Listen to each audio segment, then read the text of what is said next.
Go, bud. Yep. Okay, let's go. I'll call the Commissioner's office, Commissioner's meeting to order for 12:16, and we'll pledge allegiance to the flag.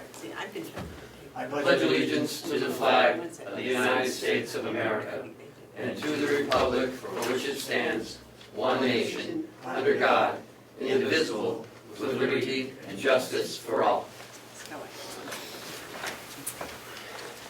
I have a motion to approve December 7th minutes? Make a motion, we approve the minutes of December 7th. Second. Any further discussion? All those for the motion say aye. Aye. Aye. So approved.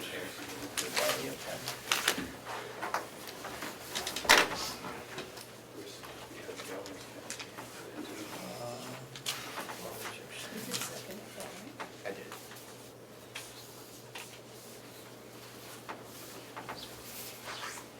Public input?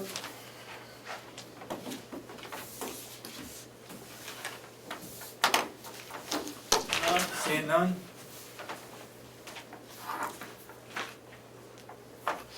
Good morning, Mr. Chairman. Good morning. I'd like to start off with Mitch Yeton and White Horse Addiction. They forwarded off an intent to lease the annex in your packet. Is that intent to lease? Okay. Morning. Morning. Good morning. Before we start, Mitch, I'd like to say something that was said yesterday incorrectly. The old nursing home was never condemned. Yeah. So it's not a condemned building.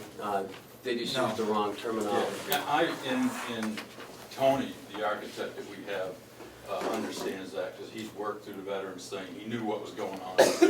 He corrected it out. Okay. Left because it was never condemned. Yeah, no. Yeah. Okay. With that said, yesterday we met with the delegation. You were there. They liked the idea. They want us to vet it more, so that's what we're going to do. Have you guys had a chance to review it? Oh, no, you weren't here. Yes, I have. You have? I got a couple of questions about it. Okay. Go ahead. Mitch on in here somewhere. You state that you in deference to the capital expenditures you have in here, you're looking for a break on the price of the lease until we get it. Yeah. We've been down this road with the delegation before. And we never even got a chance to bid out or go for a proposal for the entity that was going to use it. We've also had the delegation vote that they won't spend any money to repair the building for whoever is going to rent it. Are you willing to go forward if you have to pay the expenses and they don't want to go with a reduced lease? Yeah, I mean, it's something we'll need to talk, because we don't even know what the lease would be at this point. Right. So there's a lot, you don't know what you don't know. We have, Tuesday, we're bringing in a general contractor and a hazmat contractor to go through the building, so we get an idea of what we think the expenses would be. So, like I said, this, what you have in the letter of intent is not anything binding, it's just, that's what we're interested in, Okay. when we get to the lease. Right. Right? Well, it certainly seems fair to me. I Yeah. can't speak for the rest of the board. And I think when they were here last, we were talking about that. Yeah. Chris, I think, brought it up Yeah. about the reduced rent for the capital improvements. Right. And that's something, again, that could be part of a negotiation. I mean, this is a blank slate, we're starting new. Well, I just want to make Mitch aware before we put a lot of Yeah. effort in, he puts a lot of effort in, that the delegation voted I don't know whether it was unanimous, but it was close to it, that they would not put any money into repairing the building. Yeah, and so that was kind of why we went with that thought process, because if we could take it out like 10 years, Yeah. the impact to the county would be pretty minimal, and it wouldn't be, you wouldn't actually be putting cash out, it'd be coming out of, we'd still be paying it, it would just be some kind of a reduction in the lease, Yeah. you know, over that period of time. So it helps with my board, when I go in and talk about it. We've basically been through a diligence process at Huggins Hospital, as you heard yesterday too. So it's almost the opposite side there. So they're paying for it up front, and they would add it to our lease. So you know, we're weighing these two situations, and this one actually economically would be more viable for us than that one. You know, so those are the two different ways to look at it. Okay. Just as long as you understand. Yeah, I understand it. I mean, this is not something that's gonna happen overnight. Right. It's gonna take some time to vet through all this and figure it out. And I can just see from the delegation meeting yesterday that there'll be a lot of questions. We're gonna have to answer a lot of stuff, Yeah. and that's all right. You know, and one of the questions was, do we have an issue with it being next to the nursing home? I mean, we had a jail next to a nursing home. I don't see how this is any different. Well, I mean, the residents are gonna have more. Well, I guess, if I may respond, I mean, the residents, will they have the ability to go in and out of the facility? Is it No. kinda like a halfway? No, they it's can't really- just leave. They're, as long as they're signed up So- to be there, they don't go anywhere. We'll have actually have privacy fencing, because most people in 20-day programs don't want other people to see them. Right. Right, so it's really quite the opposite in those programs. Okay. If they leave, then they'll have to go through our transport, and we would actually take them to wherever they gotta go. So this- And we'll have security there. It's not like, you know, doors will be alarmed.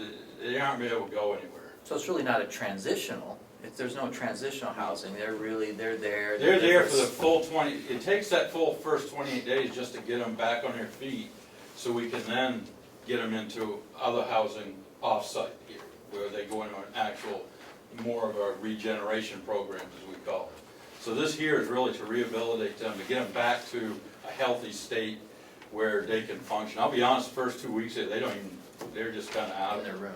Yeah, they're not going anywhere. Yeah. Yeah, I can imagine. Yeah, they're in a detox period and stuff. They don't feel well enough to be Okay. a problem for anybody. Go ahead. Mitch, I went on the internet yesterday, looked up a White Horse Addiction Center. When you came before the ZBA in Ossipee, my recollection is you said it began in Atlanta or... Yeah, no longer bound to come in Georgia. Oh, so it It's a isn't, different organization. it isn't White Horse No. Addiction, because all I could find was Ossipee. No, White Horse started here. I actually worked for them. The original thought when I was at No Longer Bound, working there. No Longer Bound is the Yeah, name of No it? Longer Bound. Go to one word, NoLongerBound.com, and you'll find them. They've been in business, I think it's about 30 years now. Well, They put, I think it's close to 1,500 people through their program, with about a 67% success rate. So, it's pretty good. I'll tell you, just to give you a little heads up on us, we've been outpatient now for just a little over a year, about a year. When we first started, we tracked the people that came to us at about a 33% rate of remaining in recovery past 60 days. So an outpatient really turns over, and you typically, in most rehabs, you don't see them there. They'll in and out, in and out, in and out. So as you get a length of time like 60 days and someone's still in recovery, the odds are they're gonna stay in recovery, and you're gonna keep them there. So we started at 33%, we're now up to 48. wow. So we've increased that percentage pretty consistently. It's been going up. We're now moving to track to 90 days because we have a year of history. So it's definitely the program is working. So we've got about 90 people through it now, and we've got them up to about a 48% rate of remaining in recovery past 60 days. So that's significant. Yeah. So now imagine if we can get them in a rehab and a residential, what we could do. So, you know, that was just a little side note, we've actually been tracking, because we're out, Sue is actually at a governor's meeting today to help us try to get some funding. Yeah. We had to, you know, split up today and go in two directions, but we are using these statistics to show the viability of what we're doing. And you said you had 90 people that had gone through your program. Yeah. And how many of those, do you know how many of those folks were from Carroll County, or they? Well, they're all, pretty much all of them are from Carroll County, and probably 2/3 from Ossipee. You know, so we've had a lot from other locations around Wakefield, Wolfboro. I guess Wolfboro's like the second highest one we get. Ossepee's first, Wolfboro second. What about up north? Yeah, we get a couple out of North Conway and some up there, but, cause you got Friendship House further up, not in Carroll, but so you get a lot of people further up that go into that one. But, especially from the southern part of the state, we've had quite a few. 90 is what we've had for registered clients, right? We've done more than that, because we do a lot of transport, so I'll give you an example. I was just talking about it. We had a transport this week from Wakefield. So we got a call from the welfare group and said, hey, we have a gentleman here that's homeless and alcoholic, and can you help us? So we went down and got them and transported them to Portsmouth, where they had been before. We got him into a location, and he's being treated down there. But we move people, we've moved them all over the state. We've taken them to Manchester, Rochester, Portsmouth, Bethlehem, because we don't have those facilities here for residential, so we've been taking them into those other locations. We transport them ourselves. When we got a request for the 150,000, was there financial information in that like the other agencies provide? Yeah. It was, okay. I just don't Yeah, we know. have, if you need budgets or anything, we have all that stuff. Yeah. We have, you know, we even got budgets for what this 28-day program's gonna pull, what we need for that. We have meetings coming up on the 29th with HUD to tour a house that we're looking to purchase for the long-term residential. So when people get out of here, they'll have an opportunity to go into a year-long program. So you will take Medicaid recipients? Yes. Is that what you're doing? Yeah. Wow. Now, there's some law on Medicaid that allows 16 per facility. I can't remember the name of it, Sue could tell you, she was here. So we gotta work with that and around that. Okay. Try to get a waiver on some of that, but we would do all Medicaid. And we'll take people, we're gonna get people realistically that don't have any insurance. And we don't turn anybody away. That part of our thing is, I don't care if you can pay or not, you come to us and we're gonna take care of you. So, what we'll do if we get something like that is we'll go in and work with a navigator, someone to help set them up, and we'll get them set up on insurance. Our recovery resource centers we're opening up next month, right out in front of our office building. We'll have navigators that will come in there, so people can just come in and get set up on insurance, whatever they need.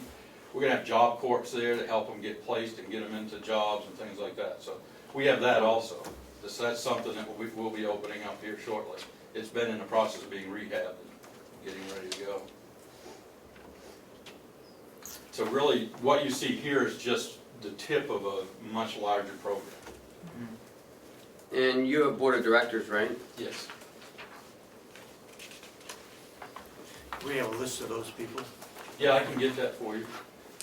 So we're a registered 501c3, registered charitable trust. We have a certificate of good standing with the state. Anything you need like that, we got it all. We're also working right now to be what's called CAPRS accredited, Community of Practice for Recovery. So we're in an accreditation process, a national accreditation that we're working on to get that. This will be licensed by the state, so we'll license every bed inside of it. So we'll be licensed and we'll be fully accredited and insured.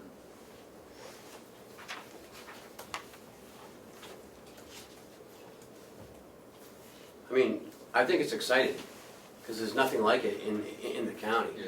I mean, it's just, The full continuum of care that we're building right now, I don't believe is offered anywhere outside of the state. Nobody has every piece like Yeah. what we're building.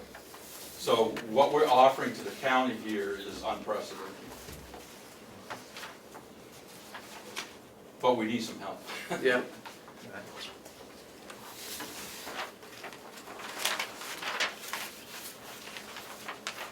So the next step is, on Tuesday, you got contractors coming in Yeah, to take a so look? I was gonna talk to you later, I'll send you a message, but 2 o'clock, we get some contractors like to come in. We'd like to take them through. Tony will be there, he's bringing the contractor. I reached out, I've got a contractor for the hazmat piece that he's coming, so he can give us a quick review. We're just trying to, this is the first walkthrough to get us an idea, is this even a viable thing? So far, Tony's been through it, he says this definitely is. I mean, we've spent the money for him Yeah. to do work. I've spent a lot of money just on drawings so far, I can tell you that. I'd like to bring the attention to the Board of Commissioners. On the last page, right at the very top, C, roof to be sealed and secure to leaks. Landlord will maintain all exterior structure, including roof. That may be a problem, because the roof does leak in certain sections.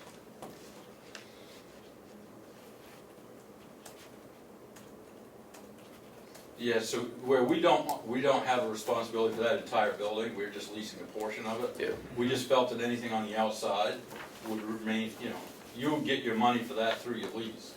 You know, so if you have a maintenance cost you think's in there, that would be rolled in as part of the lease. We don't wanna have you hire contractors that are on a roof that you partially are Yeah. responsible for. Yeah. Mr. Chairman? Go ahead.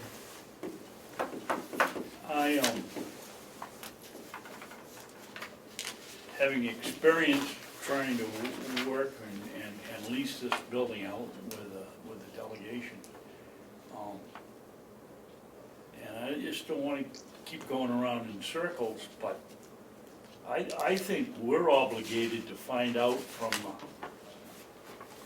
the delegation whether they've changed their approach to leasing this out, or whether they haven't, before we go and put them through an expense, before we get into some expenses here.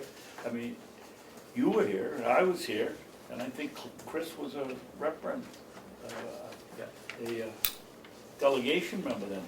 They said they weren't gonna spend any money, and even if we reduce the lease and recapture the money that way, we've still paid for it, and I think we have to sit down with the chairman of the new chairman of the board, the delegation, and he was the one that made the motion that we wouldn't spend any money, and find out if they've changed their mind before we chase our tail. I did it for 1.5 years on the probation, renting it, and They how said, far we got on that. they said there wouldn't be any taxpayers' money put into the building. This would be reimbursement money coming from the rentor.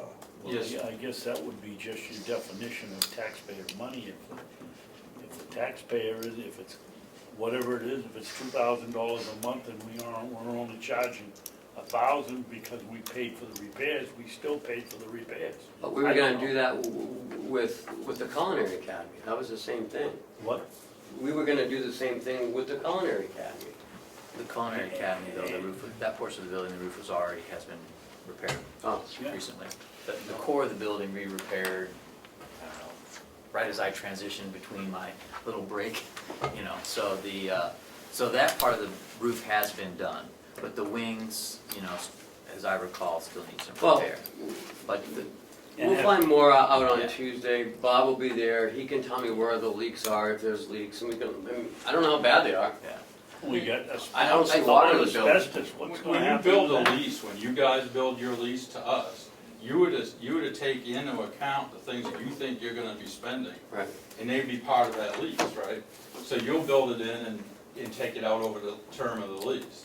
And then you would have what I would do if I was you, is I'm telling you how to negotiate with me, but what I would do is I would say, okay, if you terminate the lease at any point along the line, then you have X amount of money that you would owe us that was taken out over the life of the lease that never got paid, right? So I've done a lot of these in my former job at UPS, so you have a lease structure where you pay X, but in X is so much money that you would plan to have in your budget to fix a roof or do outside, it gets built in. It's like anything else, the cost is built in.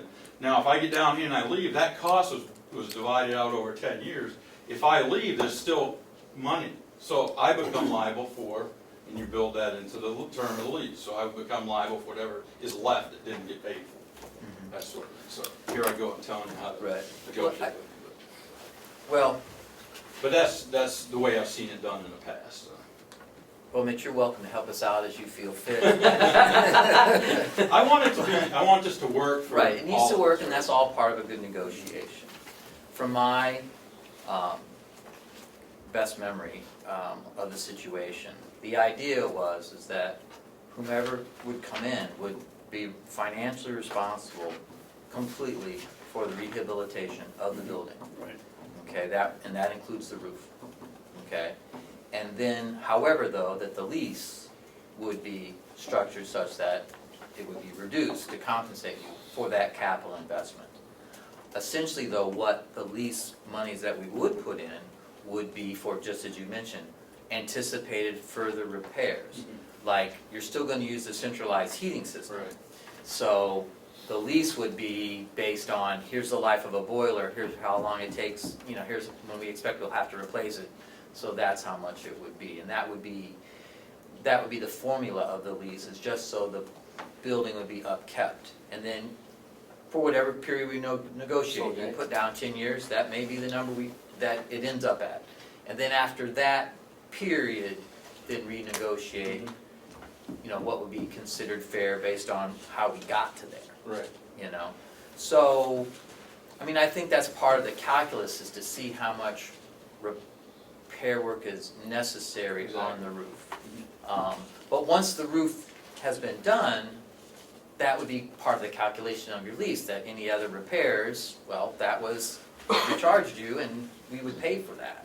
I think I understand what you're saying, about the systems and the boiler and the roof, but that was just kind of how it started. That doesn't mean they might not change their mind, because that was when I was a representative, and that was 3 years ago, I think, at this point, when we had that motion. But that would be, I guess, part of what you'd need to look at to see what it would cost. Well, it could be broken up, in that the two wings there could be their total responsibility as far as the roof is concerned, whereas the core, we have our boilers in there, maintenance is in there, laundry's in there. We'd have to take care of that ourselves. Yeah, you have IT infrastructure in there, you have a lot sitting in the building. Right. But, that's all stuff we'll talk about, negotiate it through as we do the lease. Because again, we're not even there yet. Yeah, Well- I'm sure the lease will go to the delegation, it's gonna come back. It's probably gonna be a couple of trips to get it nailed down. Because I have to take, I'm representing a board who's gonna have to look at it also, and they're gonna make decisions on it, so. They're the ones that ultimately will sign off and say, okay, we're good with this. Okay. That sounds good. Just want to try to lay it out that, even the roof repair portion of it, that's, at least at that time, there wasn't a big appetite for that. But there is an appetite to say, well, you put that much money in, so we'll amortize that over the life, the 10-year expectancy, and you'll receive a reduced rent for that. Yeah, and I think when the veterans were here looking at it, they were actually, because of the cosmetics, they wanted to put a whole pitched roof on. There was a lot more to it than just repairing some spots, right? Right.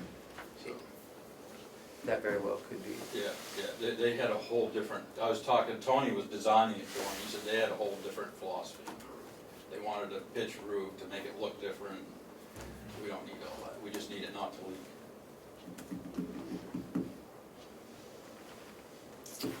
What else? Damon? A couple things. I heard you mention insurance navigators to help the uninsured get what they need. I was wondering how much of your business model is predicated on the ACA, and given our current political situation with Trump coming in, are you familiar enough with his plan to know how that might affect sort of people who are sort of marginally insured or having difficulty? We've tried to balance between non-insured, Medicaid insured, and private insurance, private pay. So when we calculate out what we believe our income to be, we try to take a balance of that. And there's regulations in a large facility of how much Medicaid you can even have in there. So there's a limitation on that too. So one of the things we're gonna do to help offset that is setting up scholarship funds. So anybody that comes to us that doesn't have insurance, can't pay, that we can support them. So, yeah, we've looked at, we haven't taken any single perspective on how we'll fund it, how the money will come through. That's right, if the ACA went away and all of a sudden people are uninsured or they're having difficulty or there's some hang up, if that would, Yeah, I mean, if that happens, we would have to address it. I don't know, I'm not banking on it going away, but if it does, we'll have to deal with it when the time comes. Right now, there's a pretty strong appetite for maintaining it, so we'll see. and then you're taking some of the wings, 2 of the wings. 2 of the wings, okay. And 2 not of the wings in the dining area. Okay.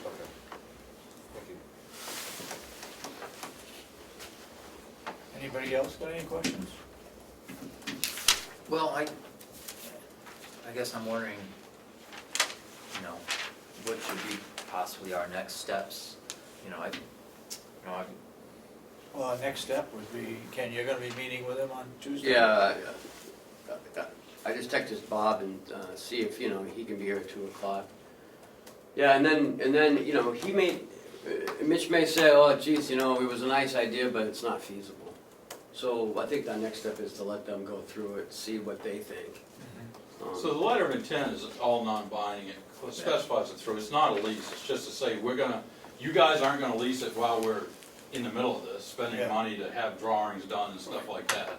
And we're gonna not go to Huggins to do that one, basically, until we have Explore vetted through this. this one, right? So I have a responsibility back to Huggins too this coming week after Tuesday, to let them know we're solid on a letter of intent. Just so you know, right now our plan is to pursue the county. So that I have them on an MOU, so they're it's almost like a letter of intent, so I can release them from that MOU and we can just pursue this. I mean, it's the right thing to do, it's not right to hold Both of them both of hostage. them up, right? I'm not holding people hostage to do this, so. Okay. So I'd like to get, if they're gonna do it, I'd like to get a sign off on the letter of intent, at least by Tuesday. And again, there's nothing in that letter that's binding. We clearly made sure that was there on either side. Yep. But it just allows us to spend some money, make my board feel comfortable on what we're doing. I think we need to have your signature too, Yeah, I sign it, you sign and I it. think all 3 of us would sign it.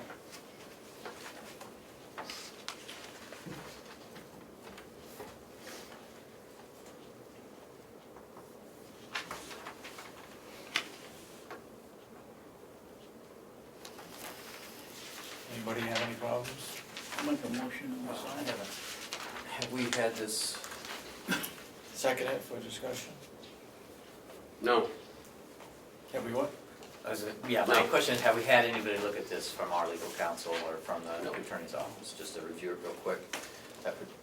And did you get this last week, and I just didn't see it? no, I got it on Tuesday. Yeah. Okay, but I We have, just got it done too.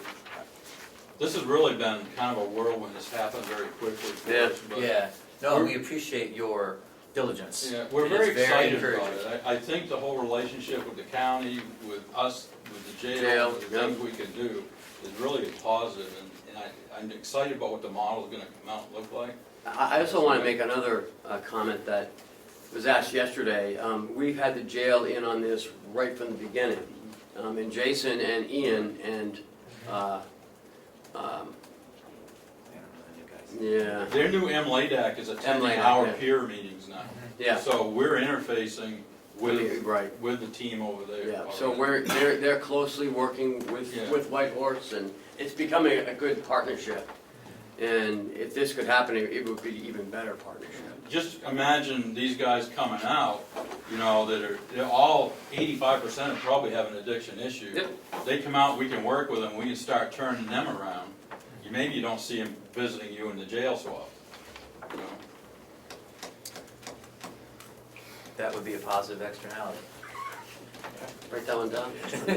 Yeah, I mean, I know that there's apprehension about spending money and stuff, but if you think you're already spending a lot of money just on the cost to have these people going through your system, the cost of the crime, and all the other issues that go with it. I mean, the cost of the state of New Hampshire's, I think, is over $1 billion, they estimate just in this. So if we can turn this around, you're gonna see a return on the investment pretty quick. And is it heroin or is it fentanyl? Well, fentanyl is what's killing people, Okay, that's all, but yeah. heroin's in there, and I tell you, there's a return, and meth is coming back. Is it? Yeah, and there's other designer drugs that are coming out left and right, so, there's a lot going on. And I'll tell you, only about 7% of the people that are in addiction are actually seeking treatment. And out of those, only about 3% actually can get it, because it's not available at the level they need. But that's improving, there's more places coming online, there's more of us working together in the state. This would be a nice cornerstone piece for the state, for county and the state, to be able to start to turn this whole problem around, so.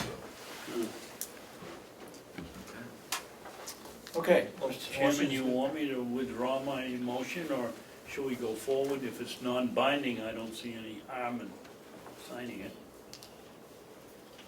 Motion's been made and seconded that we approve the intent letter.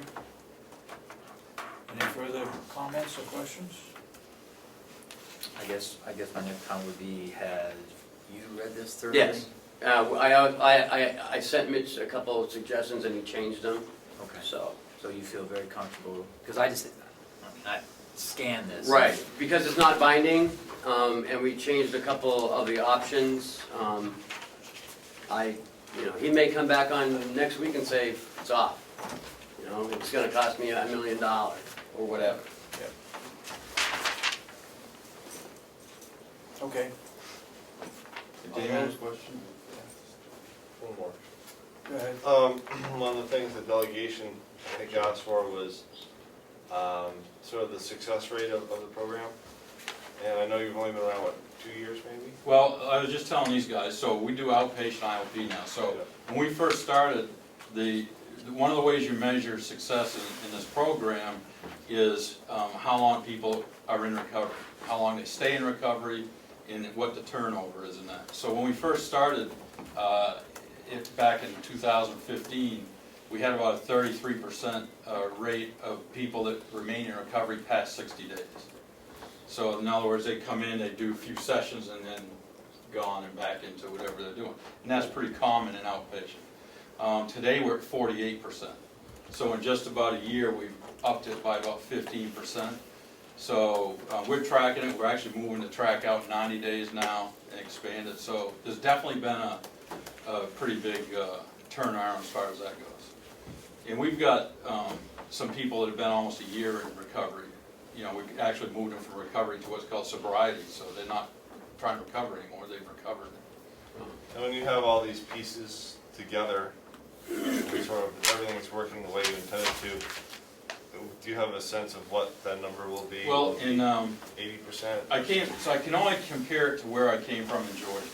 So they have a similar model there, and their model ran in the mid 60% range. So, and that's people that go through the program, graduate, and then never go back to any kind of use of substance use. So they're in the mid 60s, and the average in rehabilitation is in the mid 30s to 40. Thank you.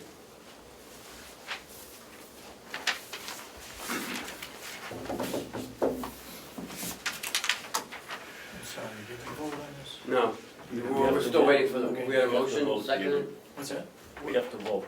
All those in support of the motion? Where's the You got part further? about the roof? Is that contained in here, or is that just? Yeah. Yes. No, it's in there, Chris. Step on the second, next to the last. It's on page 3, and C. Right there, no.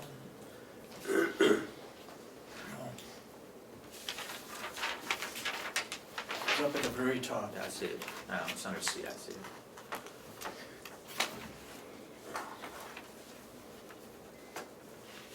Yeah, you got it right there.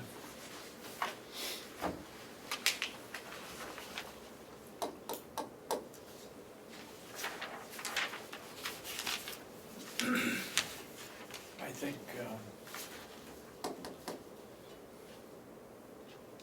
I think we need to talk more about that section, Yeah. roof to be sealed and secured. Again, it's a non-binding thing, so it's just, Okay. it's in there so you know that's something we wanna talk about in the lease. We'll get to that.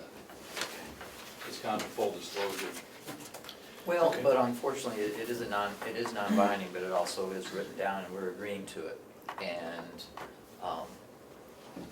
as much as we like to, Yeah, you know, to deal with you in a friendly manner, and I'm sure that'll be the intent of the further board, that, you know, the political climate such that it says specifically here that we're agreeing that the roof is going to be sealed, and, well, when the delegation made their motion, they specifically said the roof isn't gonna be fixed. So it's directly contradicting what they had talked about. So that part of it is a little concerning about our intents, you know. So, I mean, it could be something that's negotiated, but it may not be at this time the best part of, you know, it would certainly be a consideration, but I think that roof to be sealed and secure of leaks, that could we be can struck, but change the then, language to put it in there as we'd like it as a consideration or something to that effect. So that it's something that we keep in there and keep on the target to talk about. How about leasing will be process. negotiated Will, in the lease process? yeah. Mitch, if you have no problem, I've added to the end of this agreement, this is non-binding, Mitch. Yeah. Yeah, that's fine. Anything like that you give, if you give it to Kenny, sends it to me, I'll update it, send it back, yeah. you know. And If we can I get feel it pretty comfortable with it as long as the roof to be sealed and secured of leaks is struck, or a consideration. modified, a consideration. That would be a consideration, But but, that's really the intent, is everything in there is a consideration, so, you know, so we can just put that wording in there, so that way it relieves you guys of saying, yeah, we agree to do that. You know, that's not the case. Go ahead. Does the roof leak now? Yeah, in a few spots. It still leaks. I thought Will had stopped that. And they're looking at it, maybe a simple fix, I think one of the places they know is a vent, they're already planning to fix it, so.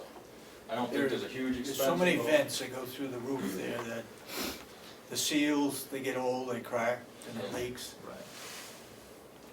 So, all those in support of the motion to approve the letter of intent, say aye. Aye. Did you vote? Well, all those opposed, Well, I'm just trying to find out if we're gonna make these what are the modifications that are gonna be put in the lease, because we talked about making some modifications, so. Can you go, so with with what we've agreed to, and you write it on there, vote to approve it with modification? Yeah, with those agreed I thought modifications. you already wrote it in. Yeah, I don't think we changed the Mr. Sorensen wrote it in. consideration. Okay.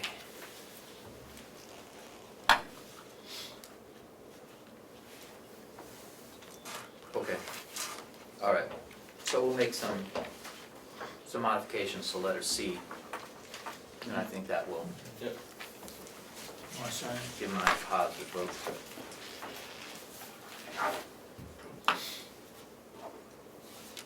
Mitch needs to sign that also, Ken. Did you pass it down to him? Do you have a pen? No, actually, I don't. You wanna slide one down? You're a CEO and you don't have a pen? Well, you don't That's understand, I why was you wanted me running. to see the The secretary. cold weather had me scrambling this morning. Yeah. I don't have pencils. Thank you. Ossipee had a 2-hour delay because they couldn't get their buses going. Really? I had to deliver a young man to school this morning, and it put me a little behind. Yeah, it's a little chilly for the kids to wait for the bus, I think, too, is part of what they're thinking about. Okay, anything else? No, sir. So when I come Tuesday, you can have a copy of that. Absolutely. Signed, that'd be awesome. But I appreciate it, John, I'm looking forward to working with you. It's gonna be exciting, I think. Okay. Very We're good. excited about it. Thank you. It's, Mr. Chairman, if I could be recognized, Yes. I think that we need to have a discussion and consideration about, you know, the timing and the best way to go about the negotiations, whether we need to try to put together maybe some sort of committee that involves the commissioners and involves maybe some members of the delegation, some, you know, people with some expertise like we did with the new nursing home, that, I agree, but I'm why sorry, don't- what? I'm Anything just to saying it? in the near future, we should probably talk about the course of action that would best get all the information flowing and fluid so that the delegation is informed and they may be part of the committee during the course of negotiation, you know. Similar to like what we had when we built the new nursing home, we formed a committee and it involved, you know, a member of the public and it involved, you know, you were the chairman, right? And you had That's right. some members of the delegation. So it got basically all the stakeholders together from the county's perspective to Mhm. help put it together. So it just helps ease the transition, so the delegation, so we spend a lot of time, we'll work on it, we come up with a finished product, and it goes to the delegation. And they know nothing about it. And they know, yeah, and there's, right, if there's, you know, an open, they have part of the flow of communication, it may just help the process to go more smoothly, that's all I'm I thinking about. agree, I think what I would prefer is to have the new Board of Commissioners put that committee together. Or, It's only 2 or 3 weeks away. Yes, no, I agree, but, you know, to talk about what we would recommend is the best course of action, just, you've had the experience, Yep. I've been on the other side of it, and, you know, this Mhm. is very exciting, you know, I wanna see it. You know, I'm very excited myself, I think there's certainly a lot of interesting things that are possible here, so. I agree with your comments. Yep. would you have, I'm just trying to save time here because, you know, so maybe when this comes up in a commissioners meeting, we invite the delegation committee members to come to the meeting. That way it's done once and not twice or 3 times. That You know what I may be, mean? that may be the process, that's what I'm saying, we need to talk about what we think will be the best Yeah. way for this to evolve, to come to fruition, you know? That's, Yep, I agree with that. Okay, Thank you. move on. Next, I'd like to invite Mitch up from Care Plus. You guys come on up to the table. Thank you for having us. Well, brought- thanks for coming at short notice. I brought one of my coworkers, Brian Gleason, with us as well. No, not Brian, don't worry. So, we opened up your bid last week, reviewed it, we had some questions. That's why we invited you back. Okay. And I know you wanted to know what some of the questions, I have no idea. Okay, yeah. But it has to do with the bid, I do know that. Okay, yeah, absolutely. We'll do my best to answer anything we can today, and I may have to respond in email or in person again if needed, depending on the questions. Okay, who's got the questions? You did, last week. that takes me off the hook. I was in Illinois. No, I was in Oklahoma. I think on my way. So, You got a copy of the contract? it's right there. Right there. Mitch, There is the old when you and I contract. chatted downstairs here about a month ago, Yes. Here's what we currently have, sir. I asked you whether there's other ways to address this contract on a body basis or a monthly fee or whatever. Mm-hmm. Did you look at the other alternatives here? You've got 5 years, 3 years. It looks to me like it is a monthly fee or annual fee versus a body count Yeah, or on call or whatever so. people call it. Yeah, so we did, what we did was we broke it out as per home in the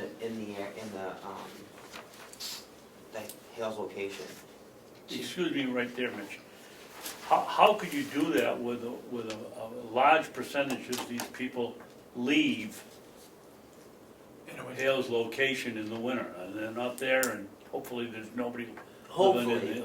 staying And there for the I- winter uninvited. And I understand that, and as we spoke, a month or so ago, we still have to have that staff available if the development was full, or if it was only 2 residences were were empty or full, depending on, we have to staff for the, Maximum. The possible. The possible is that we could be going there twice a day, every day, potentially for neighbors, the same person. You know, somebody could decide to reside there full-time if they were to take ill and they like the mountains. If they decided to sell their other home, the potential's there that we are there every day. We're currently doing a lot more calls there. At the this particular last month or so, I checked some volume and it seems to be up. Like, what are you talking, Mitch? 9 versus 12, or No, 20 I'm talking versus 40? 3 times a week right Really? now. Wow. Sometimes twice a day. So it's the subsidies that we projected out were very similar and even less than what they're currently paying. In the 5-year, the year one, I believe, is actually $1,000 less than what they're currently paying. The 5-year obviously provides us some stability and alleviates us from having to do this again in 27 months. But isn't it fun to call on us? I'm sorry? Isn't it fun to come in and see us? It's always good to see you. You can meet anytime you'd like, preferably not like for this purpose. Or when he has to lay down in a cot. Yeah, absolutely not. Mitch? Yes. You were gonna operate this, you don't keep an ambulance at Hales location. No. You keep it down in Conway Village, so you're servicing the village at the same time So you're a call in Hales location. So we do service our Hales location residents from our current location, which is in Redstone. Redstone, Yep. okay. We have, Oh, yeah, you moved into a new building. yes, we moved into a new building last spring. We do service it with the same resources that we have in that building that we use for North Conway, our North Conway contract. We have mutual aid to assist us if there was, I believe where you're going with this is the resources available. So if we need to call on other resources, we can to assist us if there's multiple ongoing calls. Just as if there was multiple ongoing calls in Hales. I mean, it doesn't happen often, but if there was a car accident and there was multiple patients involved, we could call on mutual aid resources to come in and help us transport the multiple patients out of Hales.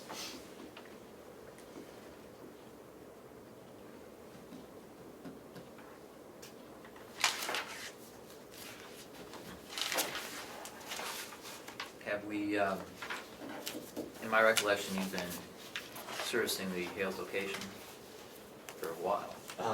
So I started at North Conway Ambulance in 2001, and we were servicing it then. So as far as I know, Been a long time. it's been very, very long. It goes back to the 90s.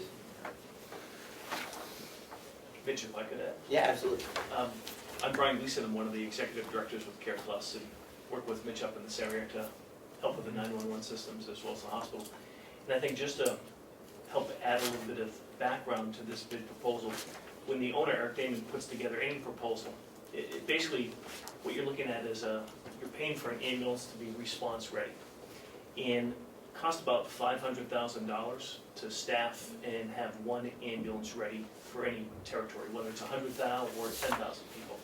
And so I think with the numbers here reflect a portion of that 500,000. So what Eric does is he looks at other communities, other subsidies, and tries to come up with the best formula to give a fair value for Hales location. To put a single ambulance in Hales location dedicated for that would be about $500,000 a year. So that's where communities like Hales location, some of the other towns look to do this joint partnership type venture. And that's, with that, what Mitch has in place is mutual aid agreements, so that if that primary vehicle is dispatched to Hales location and a call comes in, we'll say North Conway, there's a system in place to back that up, to give you those mutual responses that are needed for that territory. But that's how these figures are kind of, how we put it together, cost of staff, vehicles, insurance, liability, everything that goes along into that. So that's just a little background, that's how these numbers come about. I'm sorry, sir, what is your name? I'm Brian Gleason. How many vehicles do you have that could respond to an emergency? Staff vehicles? Yeah. So currently, we staff one 24-hour ambulance out of the Redstone base. I'm also there and available to run on an ambulance if needed during business, regular business hours. And we also staff 3 other ambulances 24 hours a day out of the Tamworth base, which are also available if need be for a mass casualty type incident, or depending on how, we've been here for a while, we know that certain mornings the roads get really slippery and resources are all over the place. So we can utilize our mutual aid, including those resources to backfill and staff when Are you needed. saying you only have 1 ambulance in Redstone? Yes, 1 staffed ambulance. There's 4 ambulances sitting there today, but there's only 1 staffed ambulance. That's committed to the 911 systems. Yep, and it's committed to the 911 system, and available to go to Hales as we speak if needed. But if you're there and 2 calls come in, you can jump in and. I can, I'm licensed as an EMT through the state, so I can jump in an ambulance and go. And as you know, North County Fire Services, the Hales location, they have first responders, and we have a really good working relationship with them and Chief Priest, so they can assist and drive me, or I can drive them, and the level of care would be appropriate Go for the ahead. patient. Brian, what is the ratio of service calls in the area that Redstone serves versus Hale's location? Hill's location proportionally is probably, what would you say, Mitch, maybe 15%? It gets a little tricky because of if you're talking about true calls for service or transports to the hospital. So there's a delineation between fire alarm activation and a medical aid transport, but we would respond to both. So for us to break out those would require us to do some background, some further investigation for you to give you an exact ratio. Well, let's say it's 15%, is it fair to assume that this $37,000 or 38 represents 15% of the cost of the contract to Conway? That's a question that would have to be addressed to Mr. Damon specifically. And the reason for that is because one of the things that I don't have access to and what Mitch doesn't have access to is the payer mix in each community. So for instance, there are some communities that have folks that are predominantly Medicare or Medicaid, and so the reimbursement would be lower. There are other communities that have perhaps a Cigna or Blue Cross and Blue Shield Cadillac type plan. The reimbursement is a little higher for that, so couldn't actually tell you what the reimbursement, what the collection would be for those regions and how that would correlate to that percentage. And one of the questions I asked you that day, Mitch, was, I call it the body count.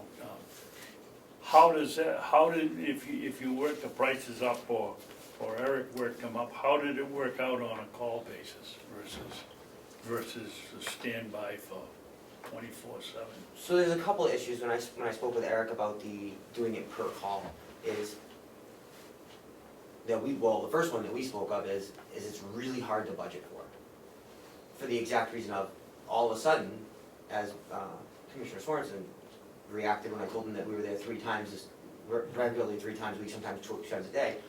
If we were to bill you monthly on a per call, you could see massive changes and swings that you would never be able to plan for. And the same is for us, is we can't plan to be available for you, for that district You all don't the have, you don't have time. to go any farther, Yeah. that's a good answer. Yeah, okay. Why wouldn't we contract with Conway Ambulance Service? Well, What makes yours different than what they would provide? our historical data and knowledge of the area and our ongoing patient contacts with the residents of that area goes back to the 90s. We provide similar care. We're at the same level every day of the week that we are required to by contract with the Conway contracts. We regularly provide an ALS truck currently, even though, as it states in our contract proposal here, that it's a BLS contract. Right now, we're doing three paramedic days and 4 advanced level days. So that's above and beyond our requirements of what we do currently. I would say that our response times are comparable to that district. We are within, depending on the route of travel and where we are located, if we're at the base, we're 8 minutes from the Hales How location. long does it take for your service to get from Redstone to Hills? It's, so if you go out to 113 from where we are in Redstone, and down 16 into Conway Village, and then out the West Side Road, it's about 8 minutes with traffic. And how much do you charge the resident for transporting that person? So that depends on the level of care that they receive. I don't know that our rates are included in this proposal, but I can definitely get those for you from Mr. Damon. Because you get reimbursed through We do. either them or their insurance company. Yes and no. Are we talking $500 a trip? It depends. It's in there. Is it in? I think it's in the proposal.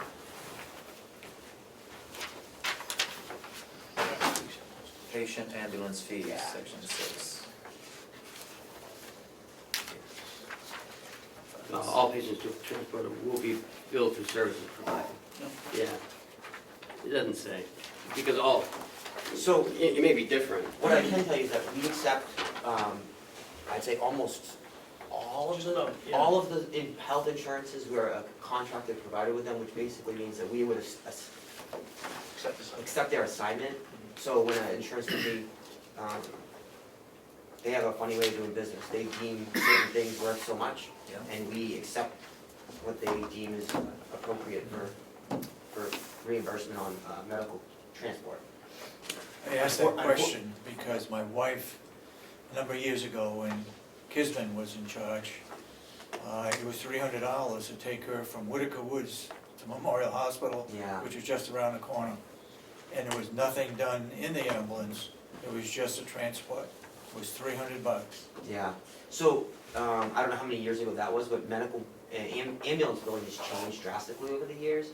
And we used to bill for individual procedures and then per mile, and now it's all bundled packages. So if it's a BLS healthcare provider, you receive BLS care in the back of an ambulance, you receive a certain rate, and if you receive ALS care, you receive a certain rate, and then there's actually another tier that's higher if you get some specialty care. So those rates are what they are, they're rates in the ambulance world, and insurances and Medicaid, Brian, help me out, Medicaid, so they will only pay so much, and there's been years where they don't keep up with the cost of living increases, and some years they don't do any increases. So certain trips that we may bill, the base rate, we may only receive a very small percentage of that, less than 50% of reimbursement for some of those trips. And we have to, there is no going, billing the patient after the fact. Those are calls that we have to accept as a law. One of the things, we just recently did a proposal for a hospital in the southern part of the state. We brought in 4 private ambulance companies, both from New Hampshire and Massachusetts. And CarePlus had the lowest rates of all the 4 proposals. So the reason for that is a couple of things. Is CarePlus is a Hampshire-based company, and Eric's always made a commitment to making a living and providing for his employees, but understanding the impact today healthcare has. The rates that the different private insurance companies have vary. By accepting an assignment, there aren't many ambulance companies that do that in the state because you accept that lowball payment that they're willing to give. But what Eric looks at when he does a formula is an overall average of that. The other thing that's mentioned with the insurances, today we see more and more folks have higher and higher deductibles. My daughter has a $6,000 deductible. So one of the reasons Eric is really proactive in keeping those rates low is because we don't want somebody to get a balance of a bill of $500 or $600 because they have to meet that deductible. So what we try to do is we try to work with all the insurance carriers in the areas to make sure that there's virtually no or minimal cost to the patient after the insurance piece is in there. And then obviously if there's somebody who has a financial hardship, Eric works extremely well with those folks as well to make sure it's not a burden. And in working with the communities up here, I can tell you that's one of the big advantages we have. The other advantage, going back to a question you had earlier about why continue with CarePlus versus another service. There's lots of great services out there. I think the biggest advantage that CarePlus can offer is Eric has a lower overhead than some of the municipal departments, because I'm a former retired paramedic and firefighter, 27 years.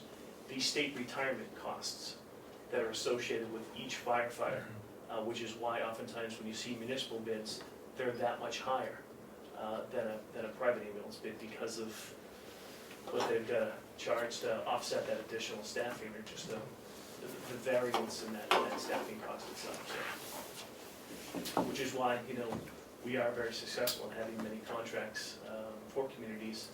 It's a much more cost-efficient way of doing business. How new is your fleet? New? What's the latest? So the primary purchase. ambulance responding out of Redstone base right now is a 2012. 2012? Yep. There's two, I guess, equal backups to that truck, and they're 2006s. And as you know, Mr. Kisman took very good care of his fleet, and that has continued through under the plus. Are there any regulations for you to update those periodically? As far as contract-wise or like state-wise? Any regulation? So, the state comes and inspects our ambulances every other year. For example, in the fire trucks, Yes. they have so many years Life of pumping. They will, where they have to. yeah. So, Do you have anything like that? no, the state does not impose any kind of yearly mileage limits on life expectancies. We have our own, fleet maintenance, and we Mhm. update as we go, as a regular business would, I guess would say. But as far as the state or any kind of governing body imposing anything on us, no. What about the equipment? I'm sorry, what about the equipment contained within the ambulance? Is there certain Yes, levels so- of care Yes, there's that are certain maintained? certain levels of care, and the state comes and inspects us every other year to make sure that we're abiding by all of the rules and making sure we're keeping up with our updates, as far as equipment wise, and make sure that everything's working appropriately. We run, up to date. We have our monitors go out to be checked, and our defibrillators go out to be, preventative maintenance checked, and regularly. We use GE Biomed to do our stuff, and they come back as certified every time. If not, we take care of the issue right away. Same thing with our fleet maintenance. If we have an issue, every employee that works for me has a direct line to the fleet maintenance supervisor, and they can let them know immediately if there's an issue with a truck, and then the fleet maintenance is aware and it gets addressed right away. Do you have a written policy for your self-pay users? You mentioned that Mitch works with them. Does he have a written policy? Does Eric have a written policy on how to deal with like a self-pay Right, you customer? mentioned that if people don't have insurance or self-pays, do you have a written policy that provides them some sort of discount from your full rate that is reasonable and customary? Yeah, sure. I don't know the answer to that. I can tell you, we have a comprehensive billing department, and billing manager. We can certainly get that answer to you. I do know there are some examples. We have some folks that pay us $10 a month to offset their bill. Simply because we have oftentimes a lot of transients that visit this territory, and so the information sometimes that we don't get is because they don't have their insurance information with them or for them, or it's tied up in litigation if it's a motor vehicle accident. But the true financial hardships, I'm comfortable saying I'm sure there's a policy. Eric's been in business for 28 years, and I'm sure he has a system in place to handle things like that. But we'd be happy to get that to Mitch and have that forwarded to you. The man in the family in Hale's location has a heart attack. The wife calls 911. What happens after that? Nope, go right So ahead. the 911 call gets routed immediately to Concord or Columbia, New Hampshire, because that's where the 911 bases are. Then they contact the appropriate dispatch center, local dispatch center to dispatch the. Which would be here. Yep. Nope, it's, for EMS, it's actually Conway PD. Really? Yes, so law enforcement, you're correct, it goes to Carroll County, but fire and EMS, it goes to Conway PD. Because of the relationship between North Conway Fire and Hales and North Conway Ambulance and Hales. Okay. So the primary dispatch center for that is Conway Police Department. They would then dispatch the appropriate resources depending on what the emergency was, heart attack in this case. They would dispatch the 911 duty truck, which would be out of Redstone, and they would respond with the full, So North Conway would also go, fire department would also go, plus you? yes, North Conway Rescue would also attend, which is the North Conway Fire Department. They have a co-op type department. I live in Eaton, and we had an emergency, and we had Freedom Fire Department Yep. come in, we had Center County Fire Department come in, we had 2 ambulances out there. Yep. What a waste, Absolutely. when you only needed 1. Yeah, so Anyway, Eden's a little different specifically because of the geographic nature of it. So if you're south of the Sharp Bend, you get Freedom, and if you're north of the Sharp Bend, you get Center Conway for rescue and fire departments. Yep. You still get North Conway in those. go ahead. Yeah, I got a question for you, Dave. You asked the question, would it be advantageous for Hale's location to contract with North Conway? I thought these folks had the North Conway contract. We do. No, They do. then why would you ask the question? Well, before they get the contract, we looked at Bartlett and we looked at Conway Fire Department, because they were involved in it too. And that's why I asked the question. Okay. There are other people that provide the services, it's just how close, how quick, what kind of experience, what kind of vehicles they have, who's on call, and so on. A couple other things should be noted, we put on 8 new ambulances this summer for the Care Plus fleet. So oftentimes, if Mitch's primary vehicle is sent down to maintenance, they'll send up one of the newer vehicles. So we do have a policy in place, we have some of our vehicles that can put 300,000 or 400,000 miles on in 2 years. So it's not like it's a 5 every 5 years or 10 years, like some fire trucks can go. We look at, the overall, is it cheaper to replace it than to continue and fix it, especially when you deal with mileage like that. But in the case of the fire department, they have somebody come in and check the pumping. Absolutely. It's not W necessarily perfects or the whatever. Absolutely. engine of the Yep, vehicle, yep. it's the pump that's And for us, we tested. look at our own in-house maintenance division to really be proactive with that, because the bigger concern is breaking down and the liability that goes along with that. So Eric has a huge emphasis on the safety of the vehicle fleet for that. Something else that's a little bit different that I joined Care Plus, I've known the owners for 30 years, and I came on board back in April. My background is also paramedic education, so one of the things I've been doing since April, and what was just up, we did a joint venture with the North Conway Fire Department, Wednesday? Tuesday. Is I come up each month and do a in-house at no charge training for any of the EMS providers in the area. We also implemented a continuous quality improvement program, which, as you mentioned, the example of a heart attack, if you had a request the ambulance, there are certain criteria of calls, trauma, heart attack, strokes, that are an automatic critique once that call's over, to make sure that everything went right, there were no glitches, the response times were okay. So we do our own internal evaluation, but we built our own in-house academy to make sure our folks have the sharpest knowledge in the training and are getting utilization of the best equipment. So there's a lot of things we do differently that's separate from what we've done in the past, but it's something that we feel is important to meet today's level of expectation. Another question I have, are your vehicles housed in garages, or are they outside all the time? No, the state, our vehicles are housed. The state requires us to keep them housed undercover and heated to a certain temperature for equipment, medication, storage, all that type of stuff. So yes, they're all inside. I say that because today, there was a 2-hour delay in Ossipee Yeah. for buses because they couldn't get them started. Yep. No, our vehicles are inside.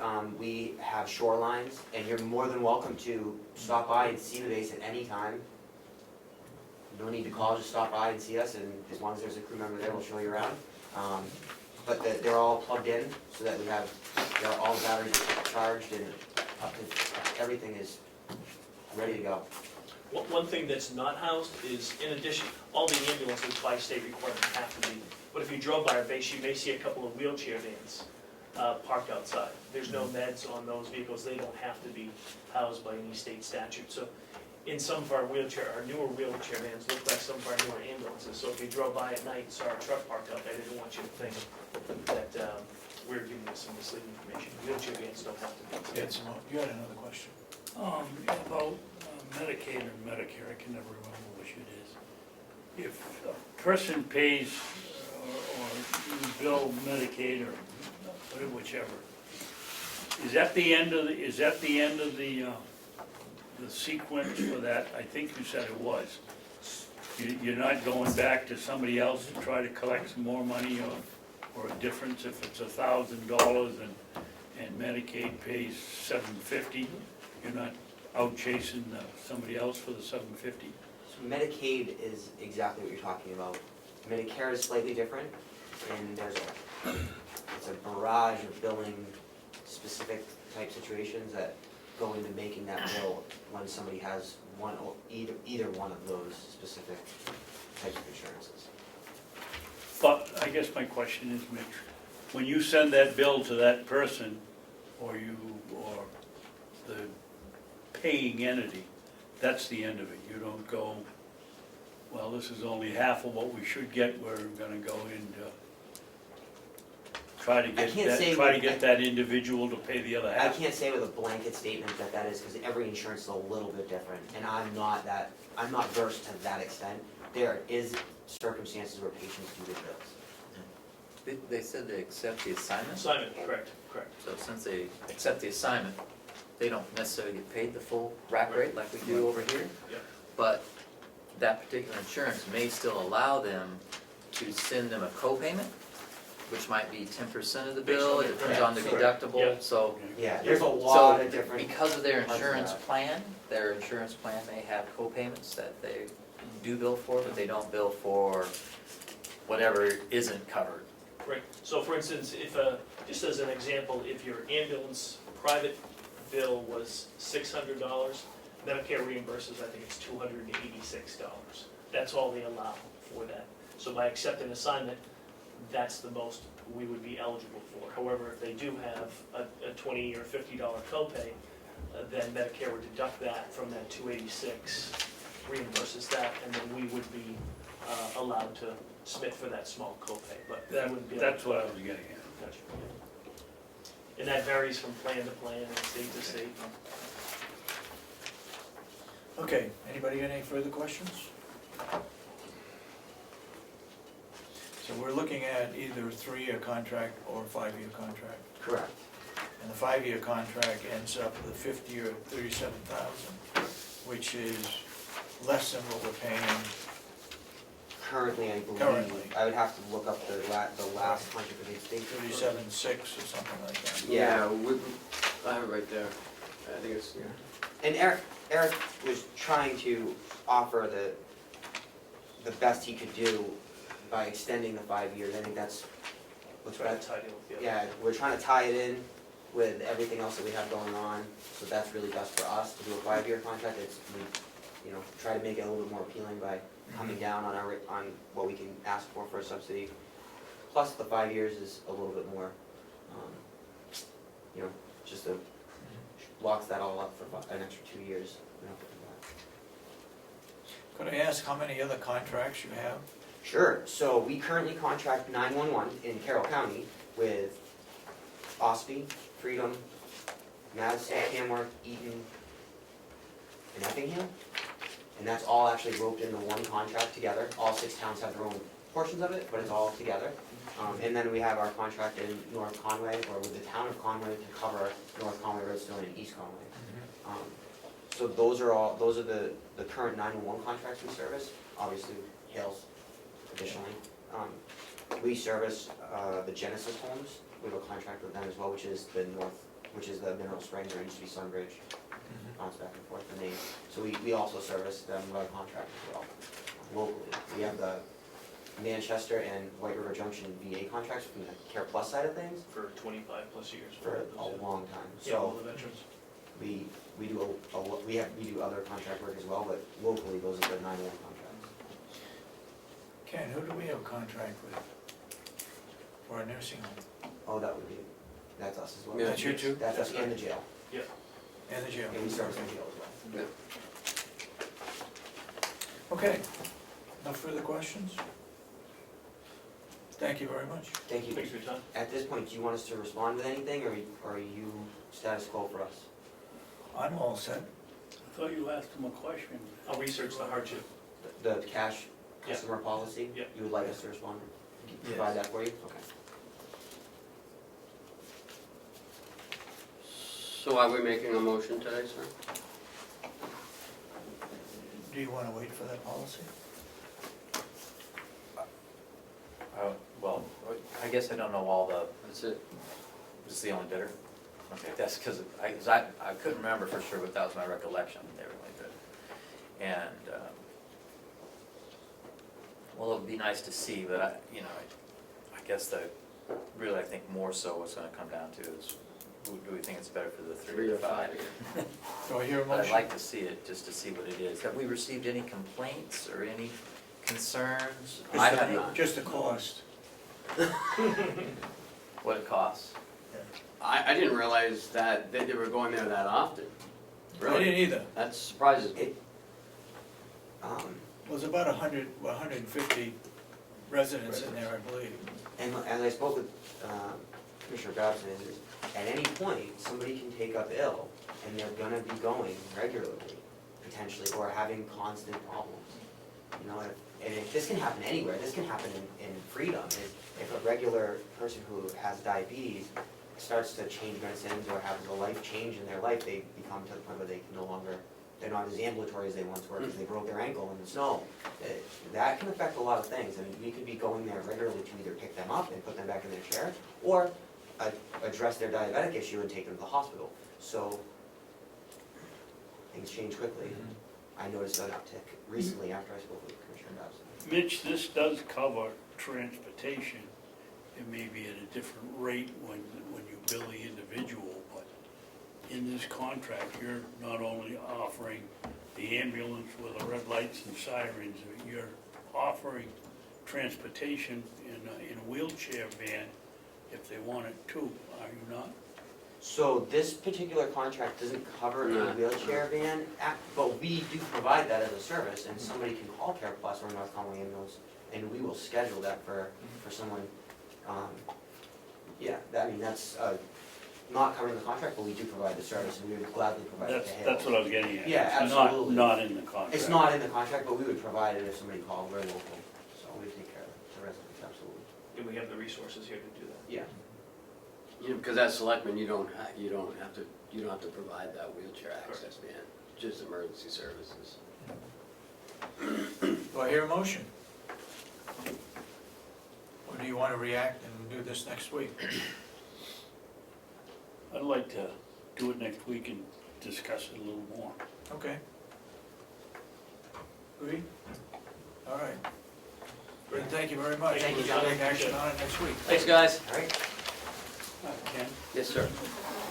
this would be an item that we could legally go in. Absolutely. Non-public and discuss. We can do that today if you like. That's what I'd like to do.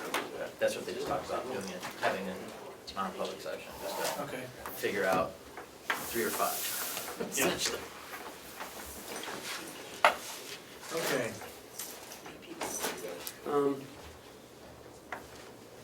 IT service? Are you ready for that? IT? John, come on up. How are you today?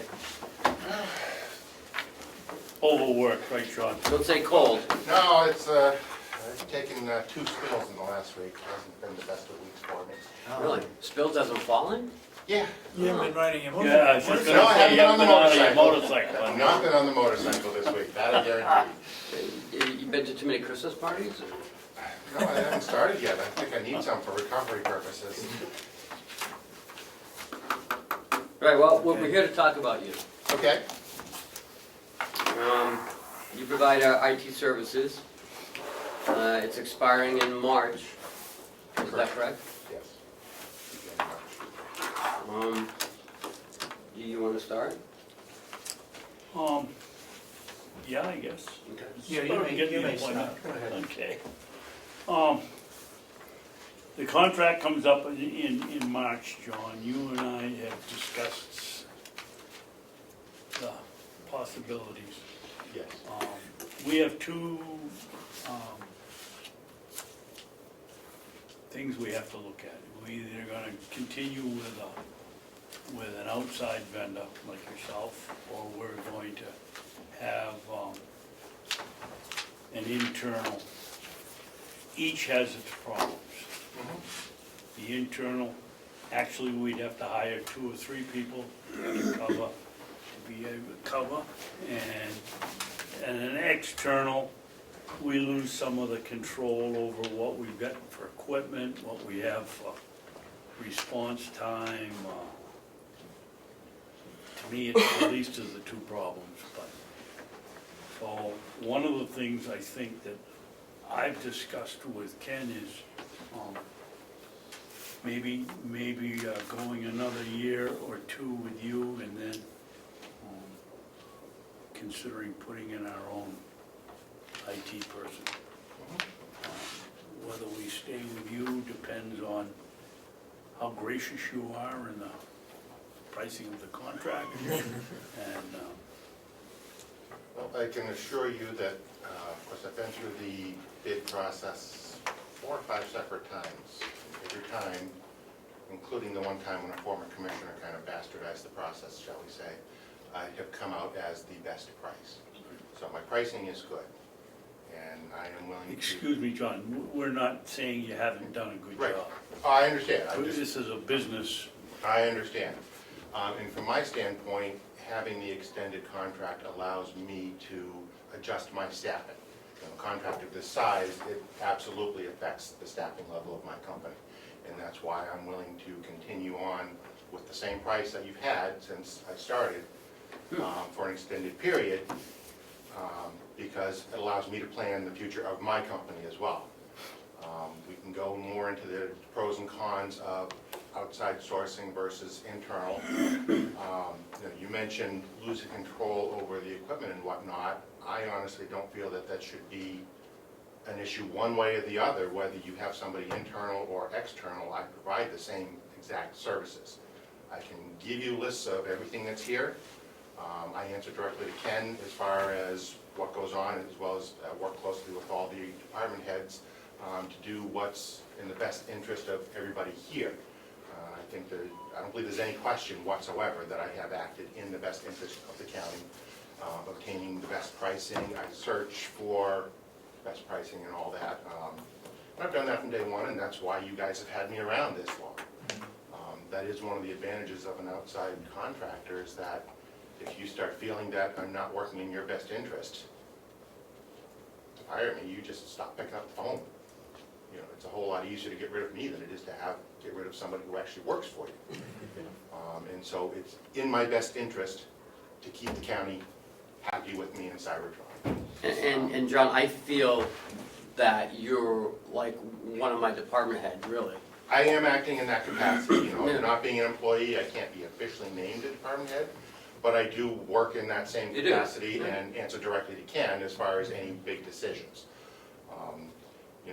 As far as coverage, I'm here 2 days a week on average for 8 to 9 hours, and then one of my other techs is here for 3 days a week for 2 to 4 hours. So we're giving you the 20 to 25 hours, that's part of the contract, have been from day one.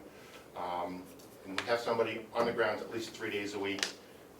It's been as many as 5 days on some weeks, depending on what happens. And you can ask any of the department heads, when they email, text, call us, you get a response immediately.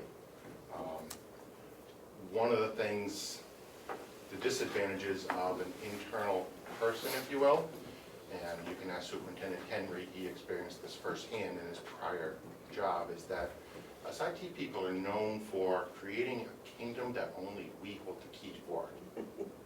Plain and simple. Apparently you understand that? Okay. And that's something that I don't do. All the information about what's here in this county is recorded here at the county. It's accessible by the key people here. So God forbid something should happen to me, and you know all too well that it can't happen at any moment. Somebody else can come in and take over. Of course, I have other people, and we had coverage that time, but somebody else could come in with the documentation I have in place here and take over. If you had a full-time person, yes, you would have somebody here, 8 by 5, Monday through Friday, but that doesn't help when dispatch needs something on a Saturday evening. a couple years ago, I left the Boston Pops concert in Manchester and came here on a Saturday night and was here until 2 a.m. And it turned out that a dispatcher had done something kind of stupid, as it turns out, but I came here and took care of it. So you all know there's no question about my dedication to this county. Will you have an update inventory of everything that we have in IT? He has it, yes. Yeah, You should have it's it. on the servers, and I Yep. can give him access to it if he wants, that's not a problem, but Now, how many years are you looking for an extension? I'd like to go full 3, Another 3 years? another 3 years. At the same, I give you the same rate that you've had from day one, to go another 3 years. anybody else got questions? Yeah. Has the IT committee looked at this? Any input from them? No? Do we No, still I mean- have an IT committee? Yeah, oh yeah, absolutely. Why wouldn't they give us a recommendation? Because it's up to the commissioners, it's not up to the IT committee. No, but it's a recommendation, we make the final decision, but I mean, I can tell you right now, no one has a problem with him, with county employees. Sean, one of the, I'm around here, some of you won't tell you too often. Some. I'll tell you that. micromanaging, they call it? One of the Nano. complaints and it isn't every day, and it not very often, and frankly, is that sometimes the response time to your calls is slower. The other thing that's my own personal observation, the amount of time I've been around here, I think that I've seen your other person one time in about 5 years. I've never, I wouldn't know him if he walked through the door. You might have seen him and didn't realize it. It might be, well, John, maybe it's John, I don't know. We have, we use the administrative area of the MBC Annex, it used to be Paula's office, as our IT setup area. So he Okay. spends a significant amount of time there, setting up equipment, troubleshooting equipment. So he's not necessarily in this building a lot, but he is here Monday, Wednesday, and Friday afternoon, virtually every week. Okay. Yeah. He does pop in downstairs, downstairs to see if everything's okay, Right. and if we need it. He's the one that goes around and does our scheduled maintenance on machines, things like that, updates, scans, things like that. And he does so many machines each week, and we work our way through the system, so. Okay. He is here, again, you may have seen him and not known who he was, as you said. Yeah, probably. And I wouldn't even know where to go looking for it in the old nursing home, so. He's a nice young kid, he's a nice guy. Great attitude. Yeah. What are your, So we don't keep track of times, we just make sure that everything is working. That's the way it operates. John, whenever John's here, he comes in and he checks in with me, hey, I'm here, hello. And then once a week, we go over stuff to make sure, he updates me on what he's doing, on the fiber optics, and if I have questions, we always talk about it. But for the most part, he normally checks in with me, so I know if he's here or not. The second half of the major fiber optic project is slated for 2017. The fiber is in place, the switches are in place, we have communication between buildings now. Next year's project is to merge everything into one big network. We still have 3 networks, but we do have physical communication between them. And that was part of the plan, is to get the fiber in 2016 and actually merge it all together in 2017. And I've actually already begun the process this year, knowing that it's slated for next year. Because I've had to make some fairly significant changes in order for them all to coexist. As each network was built up, they were independent from each other, and there was never any consideration for them being physically connected together. So I've had to make those modifications, and I've already begun the process with the House of Corrections. So we are using the fiber. We are using the fiber, and we actually started last week of merging the phone systems at the nursing home and the jail, because they already have the updated equipment. And I was emailing with Bob Murray and Wayne from Teletechniques just yesterday about starting that, or moving forward, which will, again, start the savings that we promised with this project. So that actually happened this week, that started. And with the new fiber, I've programmed for him to have his own segment, if you will, in anticipation that when this building gets updated equipment, they will join in, and eventually we will have one phone system. How are we keeping track of the savings? I'm not sure we're gonna be able to get you an accurate number. We can get you some approximates. Bob Murray has actually taken a hold of this and run with it. And so I will work with him as far as we change our services, we'll be able to have some It'd fairly be nice accurate to numbers. know what the Absolutely. savings, or an idea what the savings are. I mean, we're still a long way to go. I mean, you know, But each year we pick Yeah. up some. Yeah. hopefully next year we'll have a new phone system in this building, Right. so we're all connected. So I don't have to dial 539-4211 to get the nursing home, or 297 to get to jail, or vice versa. I forget which one. Or when, What is the number we have in the 2017 budget for telephone service? I know there's a lot. Telephone service, Or not service, equipment. I think it's 40,000. Telephone system upgrade, Yeah. yeah, I think it's 40,000. Yep. It's actually 40,000.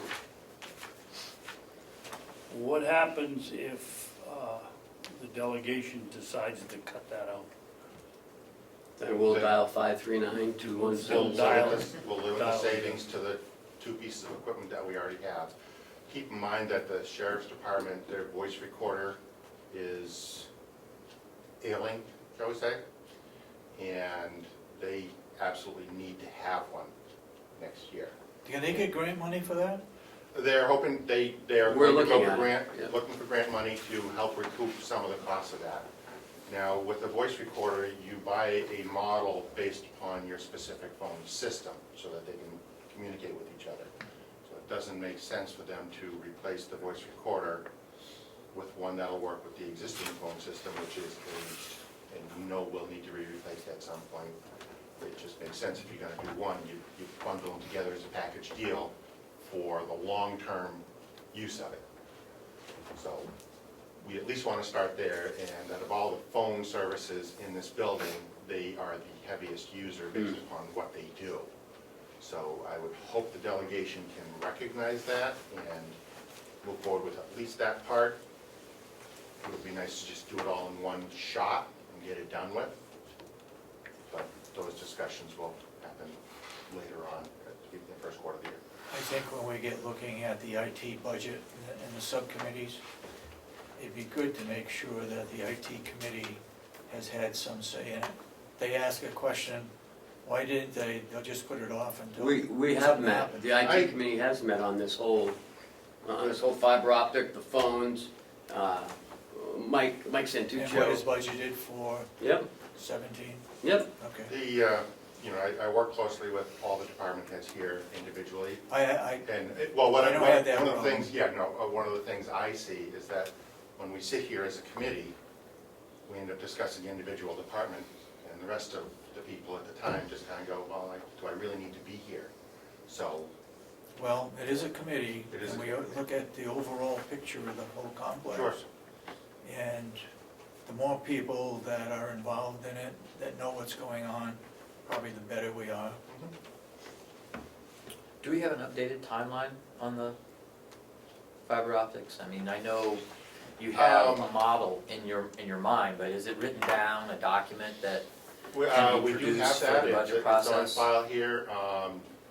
We really can't update it until we know what the delegation approves for the year, because we're still working off last year's budget. I understand that, but I mean, based on the presumption that they will approve that I mean, we're- equipment, we're- what we're- would be the timeline, and We're what on was the schedule. current, what was the timeline set forth last year versus where we're at? I mean, I think you're gonna see during the course of the budget process, they're gonna wanna see that, you know, where are we as, you know, you told us, you know, this is such and such would happen by such and such a time. We're Where actually are we ahead in now? some of the items, Right. like the switches and. Right, so in your So revised actually- plan, you would actually show, oh, here's our revised plan, things have actually moved up, our planning now is quicker, I mean, that's Be gonna be. proactive rather than reactive. Yeah, they're Yeah, gonna wanna see, and I, you know, clearly I'd be somewhat Actually, interested myself. if it weren't for- we do need to have that in place and update it because, in fact, the projects, some of the projects for 2017 and 2018 have flip-flopped based upon the needs of the county. For instance, I had originally planned on the large all-encompassing server in 2017, and then adding in additional backup and archiving abilities for 2018. Well, based upon some of the things that have happened here, I felt it was more important to get our email archiving system in place ASAP, because we've had requests and need for reviewing that. I can make the existing servers function another year, but I have to have more backup capacity. We've outgrown our capacity faster than anticipated, and the archival and search abilities of email systems here, I feel really should happen sooner rather than later. So that is something that would go directly on that and then I Right. can present, so. Right. Chuck has the master plan on file, and I'll put together with him, we'll get that updated for you. Cause that is a frustration of the delegation, is they put up money to see something happen, and then they don't see that follow-up and for it to, you know, come through, and I think they'll be looking at that very carefully. I mean, they've had experiences with the, you know, the Kronos, for example, you know, that it would do certain things, and then those things never really felt like they really came to fruition. They are now, which is. They are now. They seem to be coming along, but that's, The personnel we That's why had in the I'm past urging. didn't really want to take on the project. yeah. So now we have different personnel and we have come a long way. Yeah, and that is great, and a testimony to you know, the staff that we have on hand. But still, I just anticipate some skepticism, so they're gonna wanna see, well, here's what was the plan, and where are we at now, and where are we going forward? That's gonna be part of their process. Anybody any further questions? So we're looking at a 3-year contract. We have a copy of the proposal? Mr. County Administrator? No, No? Okay. it's the same one we've had. Well, I think you ought to see it when we sign it, right? It will be basically the same that might contract with happen. new dates. Okay. That might be nice if we had a copy. Sean, what, if it wasn't the same contract, what would it be for a year, for 2 years, and for 3 years? I'd have to get back with you on that after Would you discussing it. please? Okay, For the same services. Thank you. So we'll get that and we'll talk about it again next week. let's take care of it next week. Yep. A copy of the contract and a 1-year, 2-year, 3-year proposal, is that what you asked for, Commissioner? Yeah, just to see what the, Yeah, seems reasonable. the only thing mentioned here is we'll hold the price for 3 years. I'm interested in what, you know, the first year he might go down, the second year he might go down even more, and the third year he might give it to us what we've had from the beginning, so. You get a lot of mites. Yeah, well, I don't You know how it mean- happened, but, You mean like a 2 year for one? I 2 haven't, years for one, yeah. yeah, I haven't discussed it with the other owner of Cybertron, but I'm willing to bet that won't be the case.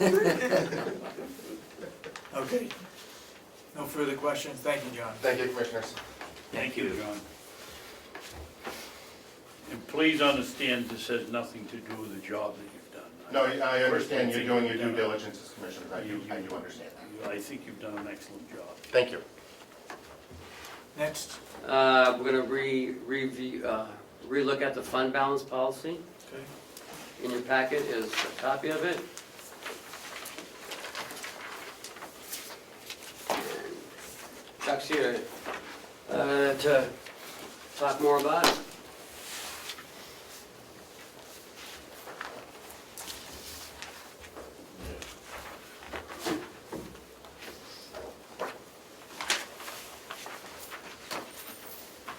fund balance policy was a suggestion from the auditors that it ought to be in place. They provided some sample copies and Carroll, some other copies from other sources, and put together a compilation that will work for Carroll County. In part, it defines what fund balance is and explains that. And my recommendation is that the basic fund balance for unassigned fund balance be 3 months of expenditures, which is 25% of the total budget, which would be $7.5 million. I'm basing that on recommendation from the auditors and from what other counties are doing. Part of our problem is that we get our funding from the towns once a year, so we have to have a reasonable fund balance in order to make sure that we can pay our bills on time. Currently, the fund balance from 2015 is $2.1 million. I expect over the next couple of years to be able to generate enough fund balance so that we can achieve that $7.5 million in 3.5 to 4 years. At that point, the county would be able to use additional fund balance to reduce taxes. So this 2.1 million is from when? 2015. Last year. 2015?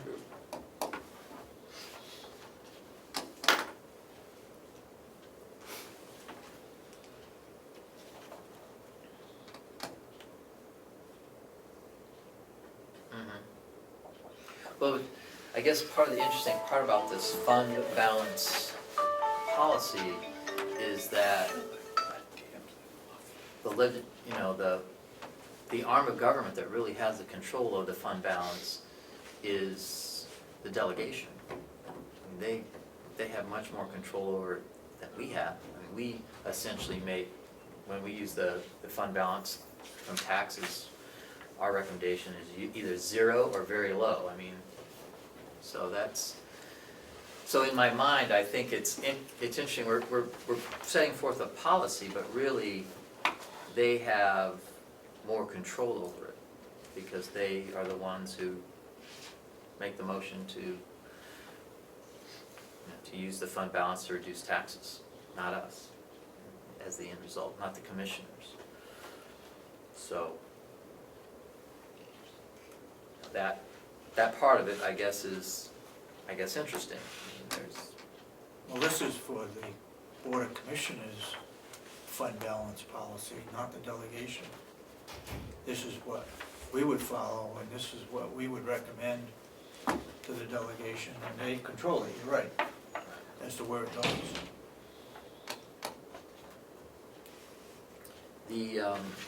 Now, is this your basis of 3 months appropriations? You also included the nursing home fund appropriations in that? Or is that just strictly? Currently, we're all one fund. Yes, I do understand that, but I'm just trying to clarify if you're still including Yes. the nursing homes, Total appropriation. total appropriations. Because they have, significant revenues that, offset their appropriations that aren't funded by taxes. So it seems to be perhaps a disproportionate amount of money to be using out of the model. I'm not sure what models you looked at, but I'm wondering if that model is perceived of regular government entities and, essentially we look at rough numbers, 1/3 of our total revenue comes from the nursing home and 2/3 of our total revenue. It's not exact, it's a little more like, 18 million comes from taxes and 12 million comes from the nursing home's revenue. So I'm wondering about if we should really be looking at our fund balance from, because of the tax base, based on that entity. You have a very valid point. If we in fact, like many communities, had enterprise funds that were legitimate enterprise funds, we don't. We've stopped calling the nursing home an enterprise fund. If we were a town and we had our own water system or our own electric supply system that were truly enterprise funds, then yes, they would be excluded from the policy and exist on their own and have their own fund balances. But in this case, where we've restructured our accounting to be one big account with sub-accounts in it, then a single fund balance policy would be appropriate.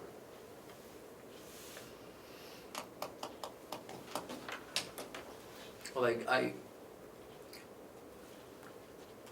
somewhat differ in opinion though, because currently a portion of, only a portion of what happens over there may be taxpayer funded, and that might be more, that level may be more appropriate in deciding what the fund balance should be. And instead of looking at our overall appropriations, it might be more reasonable to look at previous general fund appropriations and then a formula of the nursing home appropriations that might more appropriately, I'm using appropriation and appropriately together, so that might be confusing, but you see but my point is that a reduced amount of those appropriations may be more better. I'm not sounding, that's not a very good use of English. More better. More better. But do you see what I'm saying? It's like, I think we should look into designing a formula, because it's just so significant. We're looking at we're looking at tripling our current fund balance target. And that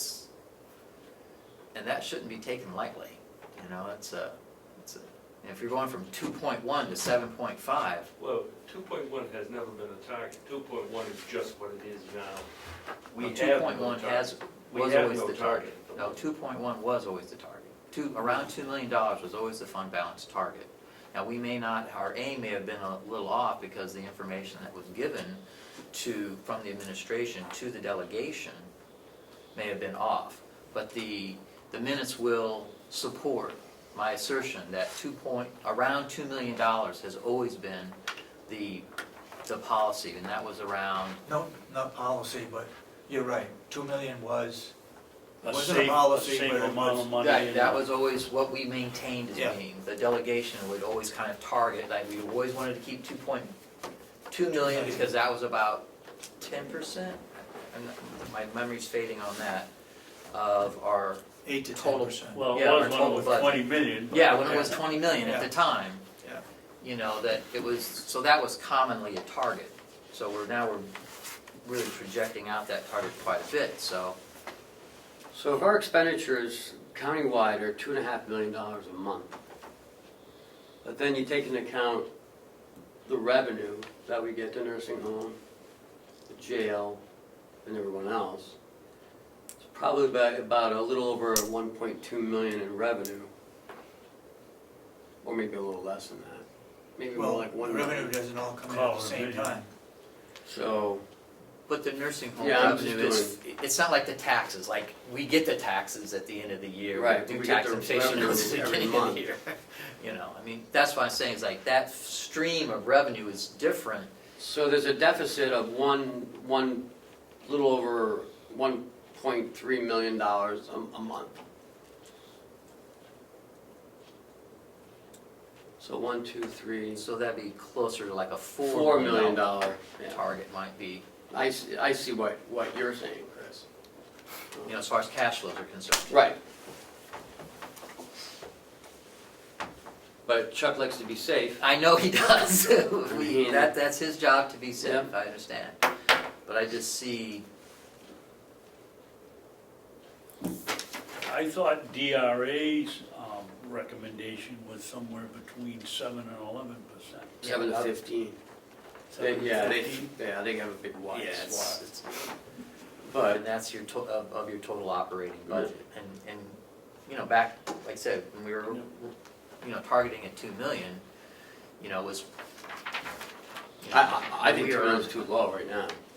No, I don't disagree with that. I don't disagree. Obviously, it needs to build, and But, the you know, policy we set forth. I would feel comfortable with 4 million. But I know you won't be, but you can't always get what you want. I think 7 million is too much. Myself. And I've told you that before. Yeah. But you're the finance director, you're the one who, you know, has to play it It's safe. his job to recommend. Right. Yeah. But I appreciate that sort of calculus of expected cash flow need, you know, based on Mhm. revenues. I mean, that was quick. but- Right, I mean, we might need 700,000 more, nursing home. we might need a sharper pencil.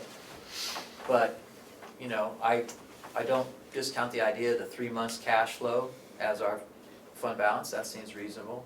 I like all that, I just think that part of the calculus, I think we need to tune up. My goal is to eliminate the TAN.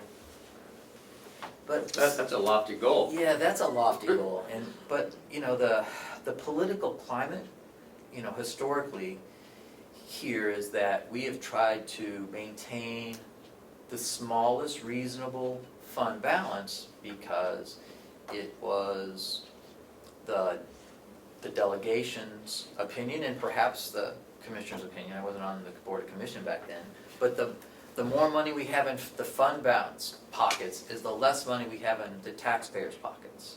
So if we have $4 million more in our fund balance, that means there's $4 million less in people's savings accounts all across this county.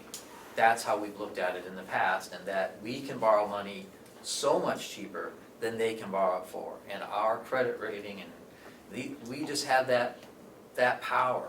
Our power of the purse is much stronger than the people who are on Medicaid that I was worried about having to pay an astronomical amount of money they couldn't afford for their ambulance ride because they didn't have insurance. And that's why I'm asking for their policy. The bad side of that is that when we take the fund balance and put it towards reducing taxes, that means the following year, we not only have to pick up that balance, but also any other increases.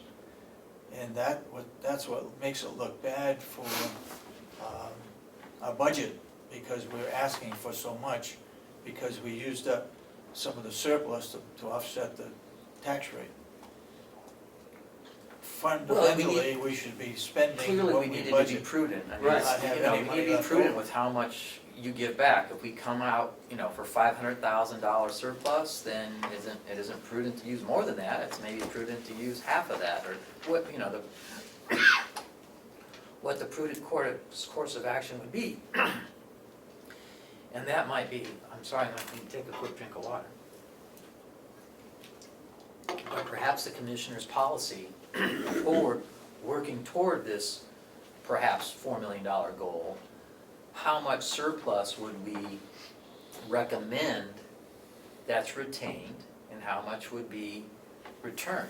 So if we come out with we'll just say $500,000 surplus, in our goal to build up the fund balance until it's met, then we would recommend using no more than, say, half, I'm just pulling numbers Yeah, out, just for right. conversation, no more than half of that until we're able to build up that fund balance to the goal, because that will be easier on the taxpayer. You know, we build up to a goal till we eventually reach that 3 months cash flow need. And I don't ever want to go through what we went through last year again. Never, ever, ever again. And you know, and the one thing that wasn't mentioned, that is one of the bonuses at the delegation meeting yesterday, was that the one advantage of getting all the money up front on your TAN is they can't shut you off during the middle of the year. That's You already true. have the money in the bank Yeah. account, so they're, you know, they kind of had us for, you know, really no reason at that time, you know, when they did that, and we had all the hoopla that came about, it really wasn't necessary, but they wouldn't have had that power.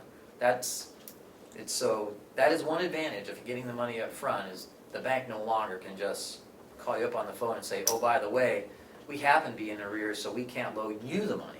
Now you gotta go find it from somebody else, you know, you've got it. But I digressed, and I apologize. So those are the, I think the things that, those are the things that I see. And I think you've done very good work, but those are the things that I see that I think are be part of the policy, because not only, we're trying to set a model that the delegation will accept and follow. If we hit them with this, They're gonna say, you know, I mean, it's, I know. I understand that, yeah. We sure picked the right guy though for this job. I can't get a nickel out of it. It's like prying open, This is really it's like not prying open Babson's wallet. It's like you need a crowbar. I'm not that. You are that. Should it be mentioned in here that the goal is to get to the 4 million? Or the Yeah. quarter? I think we should Amount of our explain budget. that we will, Yeah, you he know, does take into consideration, you know, the revenues that we get. That is in Monthly. here, he does say the word goal, it's that is the goal, is to reach that amount of money.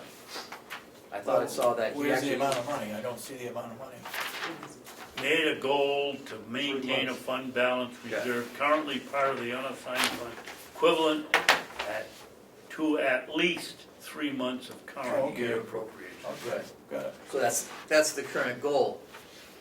And what I think is also, it should be, you know, until we reach that goal, you know, that no more than X amount of, you know, audited surplus should be used to reduce taxes, what percentage, and that will be kind of the Or- formula to or- use to build up to that 4 million is, if this year we have $800,000 of surplus, then we would put down in the policy that no more than 400,000 could be used to reduce taxes, and then the other 400,000 would be used to reach the goal. And then the following year would be, if it's 500,000, you use 250,000. So just some sort of formula that's reasonable and judicious, that if it was your own house, what would you do? Like if you're trying to build up your own savings account. I'd like to see the balance of the unfunded funds be put towards capital improvement project and not go back to reduce taxes. Well, I mean, that's an interesting goal. My Well, my that's thought process is that's what that surplus money that we put in is, hey, this is what we have for our CIP. We had this much surplus, and so we designate half of that can go toward the CIP, and the other half goes to reduce taxes. And you know what next year is too? No more jail bond. That we all know. I've already spent it 4 times over already. Well, I think the Registry of Deeds has done a good job of spending it more. Yeah. But they need to have I'm digressing again. So those are the parts of the policy that I think we should talk about and institute. Could I ask the finance director, how much do we have in encumbered funds right now? We're coming to you next week with that. With that? Okay, Right, the department heads are still sending information to us. okay. We are gonna encumber next week or the week after. But we have to, we have to get closer to the end of the year. It's gonna be the week after. It'll be the 28th. We have to clear the last payroll. Okay. And that's incumbent for 2017. 17, yes. I mean, there's not gonna be much. We don't have anything left for 2016 that was incumbent and not spent, do we? We encumber any for 2016? Yeah. No, 15 Yeah, Yeah, there was a small amount. 15, That's excuse me. yeah. has been spent? I was gonna say 16, that's what No, we're talking 15. So all the 2016 encumbrances have been dispersed? 2015. 2000, all of 2000, 2016 there's still, has not been able to do. okay. Okay, do we want to, are there any improvements to this that Yes. we're recommending? Yes, Yes? we will work on it and bring it back next week. Okay. I'll make them do it. All right, 4 million, that's our mark. let's move on. While you're here, Chuck, let's talk about the tan and going out to bid on the tan. This copy of the... Do you want to get some more water? Thank you for asking.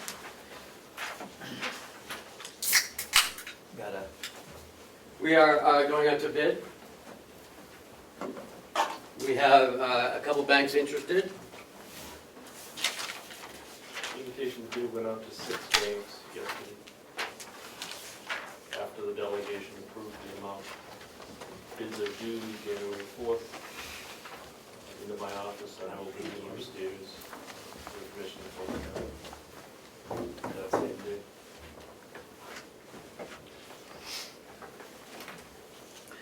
We had the treasurer-elect, I guess that's how you say it. He came in last week and he worked with Chip last Thursday, went over, the process for the checks, the process of the validating of the register and whatever else you call that thing there. Chip was able to, he was here for like 4 hours and they worked on it, at it together. So he had a working knowledge. And at the same time, some representatives from the Bank of New Hampshire came in, they knew him, it was like a whole home day down there. Oh, great. So, Treasurer Costello is excited to start. He'll be here on the 4th as well, to get sworn in. Okay, anybody have any problem with the bids specification? I hope not, because it's already gone out. Right. Was there,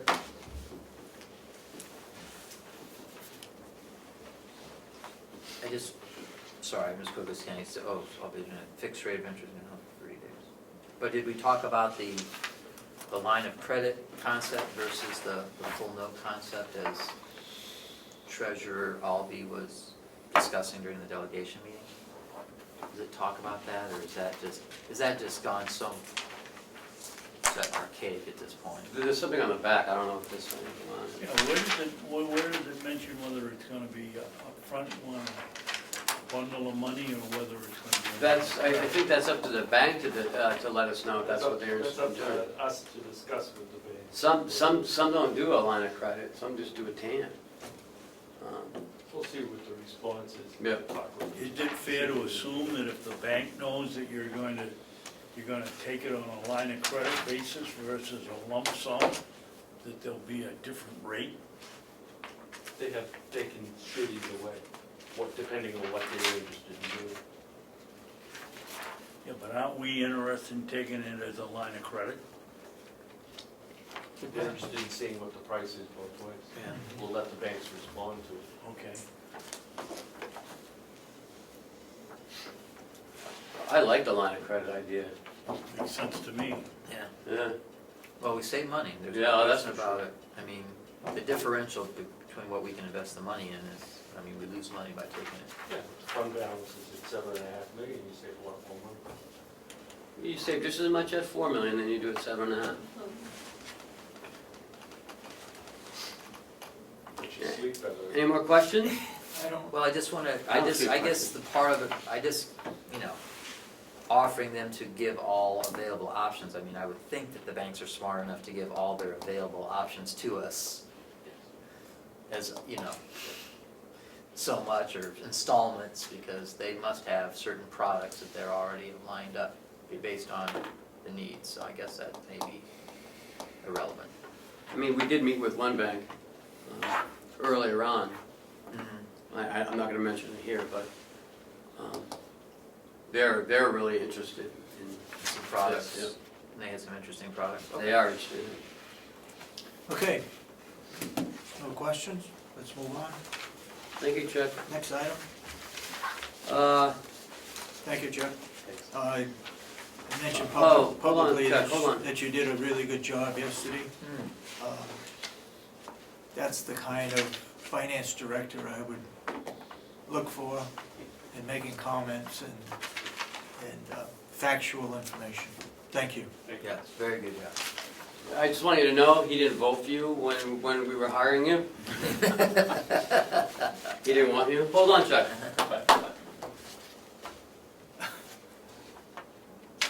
Now I don't remember whether I did or I didn't.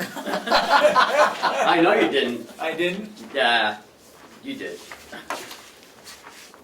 What are you looking for, Kenny? I want to go over the non-union merit raise appeal procedure. Oh, It's in here. Yeah, I know, Sorry, but I it's think I right gave here. you all my copies. There's David. Anyways, we put together, because Chris was asking for it, an appeal procedure for the non-union merit raises. Yep. I had extra copies. My one immediate reaction would be change the word erroneous to not accurate. Okay.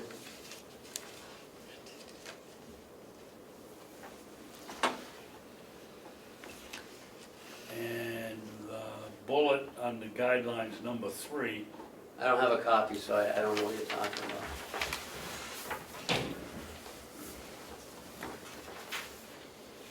I'd rewrite that paragraph somehow. The employee must contact the department heads is, by the way, possessive, supervisor, and make it known that they have received their yearly evaluation and they wish to contest this evaluation. Contest it. Hey, why don't you work on it with me this week, Okay. next week, and then I'll bring it back on Wednesday. Yep. Never mind, Chuck. Thank you, I'll meet with you next, later on this afternoon.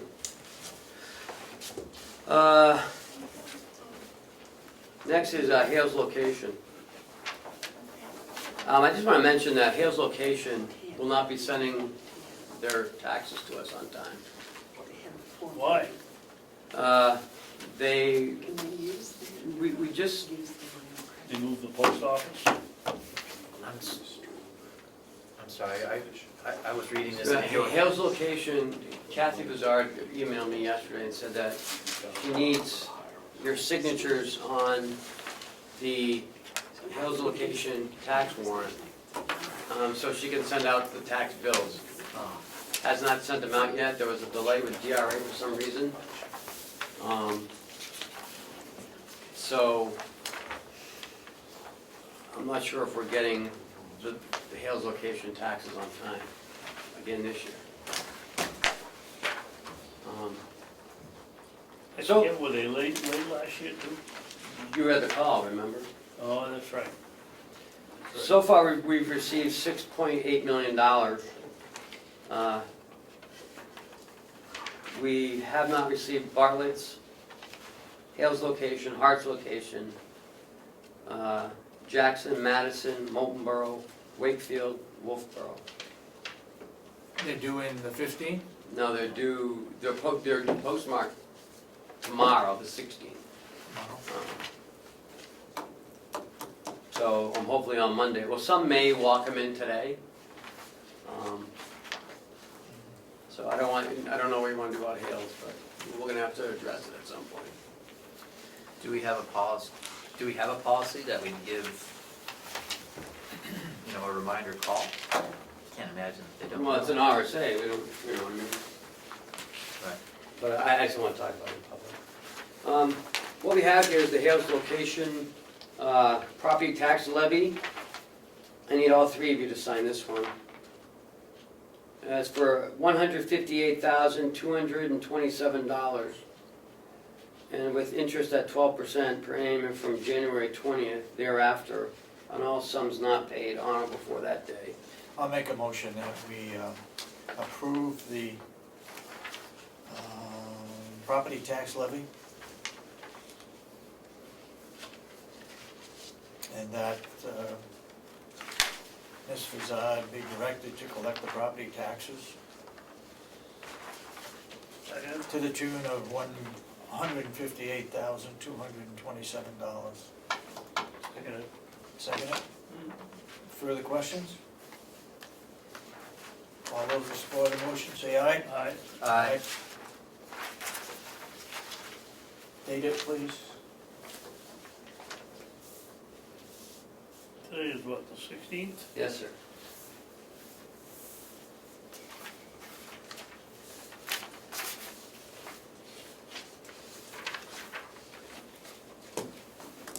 We took quite a tongue lashing from some of these communities you just mentioned, because we got our form to the government late, to the state late a couple of years ago. I hope that they recognize that we're not holding them up this year. We got it in what, May? We got it very early. We got it in very early. Also, in his location, you got the MS-26 and the MS-22. The MS-26 is the school budget form. And the cost this year is $90,771.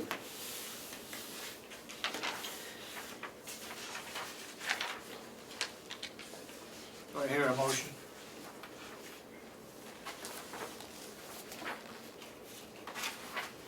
Do we have any idea why it went up $11,000?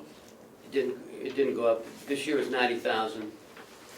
Next year is 90,000. Oh, I'm sorry, I'm looking at the previous year. Well, that's the expenditures, right, the prior year.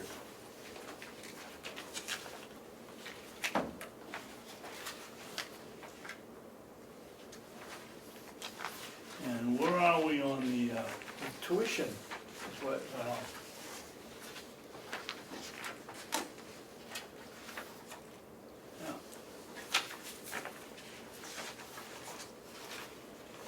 there's nothing else anyway, it's just tuition. Hey, I've got a, regarding the school, I think for, Commissioner-elect Council, and I think you told me that too before, Commissioner Babson, that we have to pay $1,000 a year to the Conways. A month, A month? no, year. It's a year, sir. All right. What happens when we no longer use that school? We no longer pay that?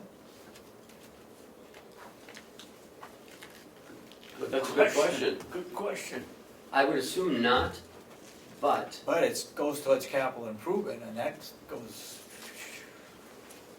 I don't know, that's But it was something. part of the, it's part of the in the contract that they say that we'll pay that whether we have a student or not, so I assume that when the contract is over, we don't pay for it. But I'm not a lawyer. Because you're not contractually obligated. it's something we better find out. Well, I'm sure Commissioner-elect Hamza must know. He's on the school board. Well, he's on the school board, he has a conflict of interest between being a commissioner and being on the school board in that particular case. He wouldn't be a commissioner on that particular case. He would be the superintendent of Hales location, or a school board. I'm moving up from assistant. Oh, you are, up to superintendent? Yeah. So he'll either be an assistant superintendent or whatever he is.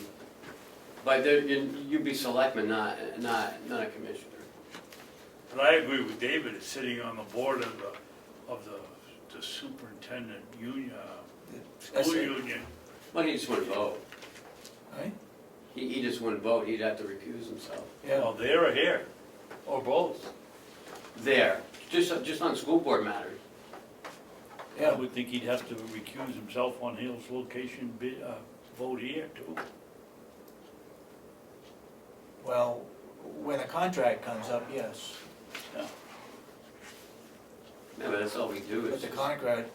once you do the contract, that's it. Yeah, You don't really do a lot as far as the school board members. Or you haven't.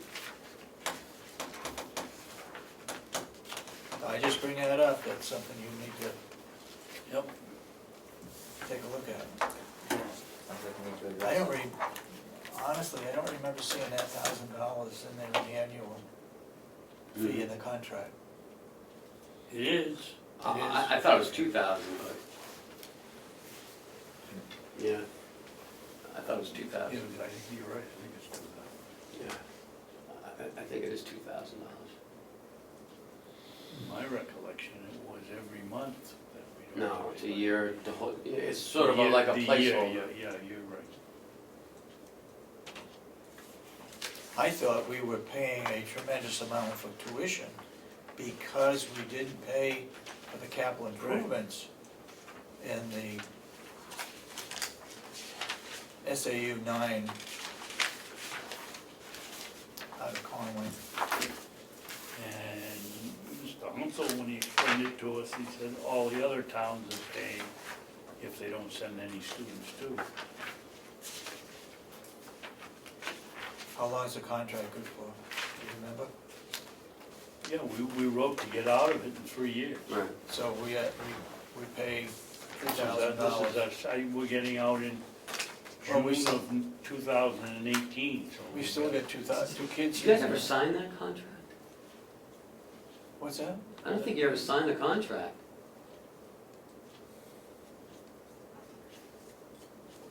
I don't know, I've Do you remember looked up signing numbers. it?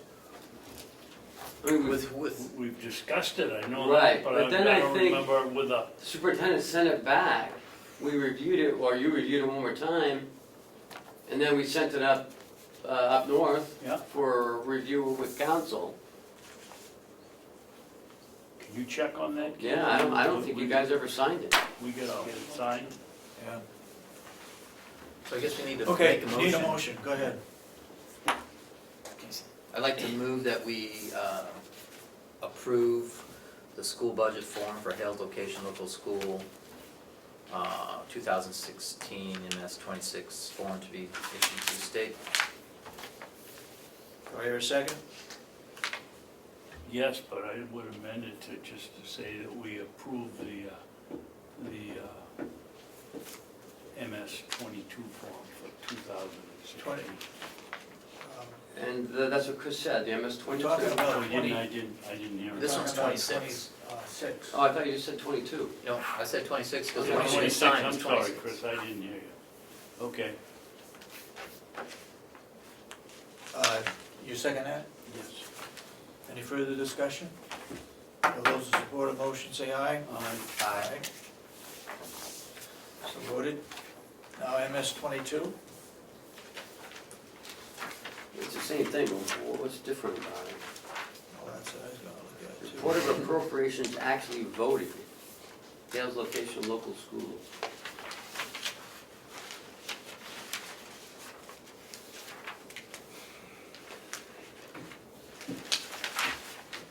I'll make a motion that we approve MS 22 for 2016. Second? Any further discussion? All those in support of the motion say aye. Aye.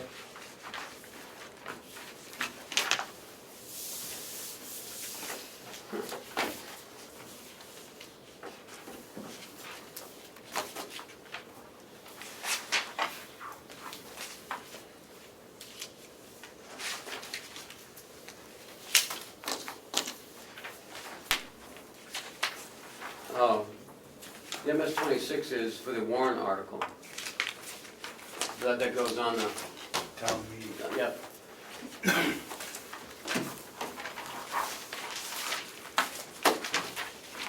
Is that dated? Just 2016. Okay.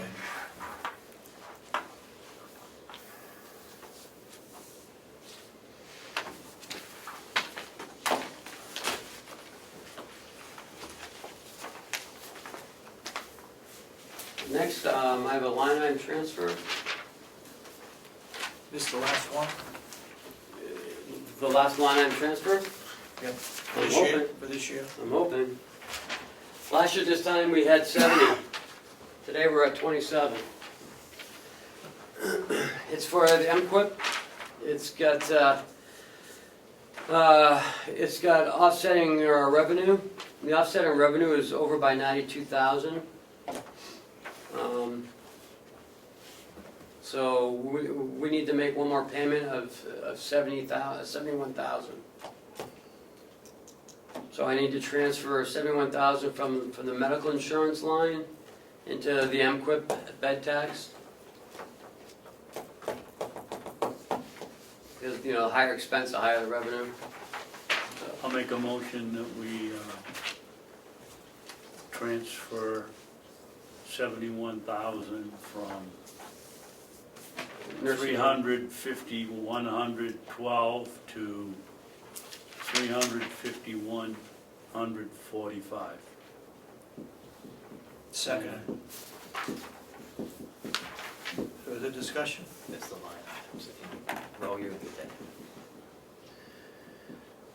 So did we, our current budget, was there some sort of snafu that, I understand that actually having that number, the bigger that number, the better. That's a good thing that that is better, because that means you're gonna get more on the revenue side. Right. But in the current budget, was there some sort of snafu, something unanticipated that we should adjust, or at least make the delegation aware of an adjustment to recommend for the new budget? Again, this ties to, you know, our bed tax and how much we make and how much we spend and. Did the rate of the tax go up by any chance?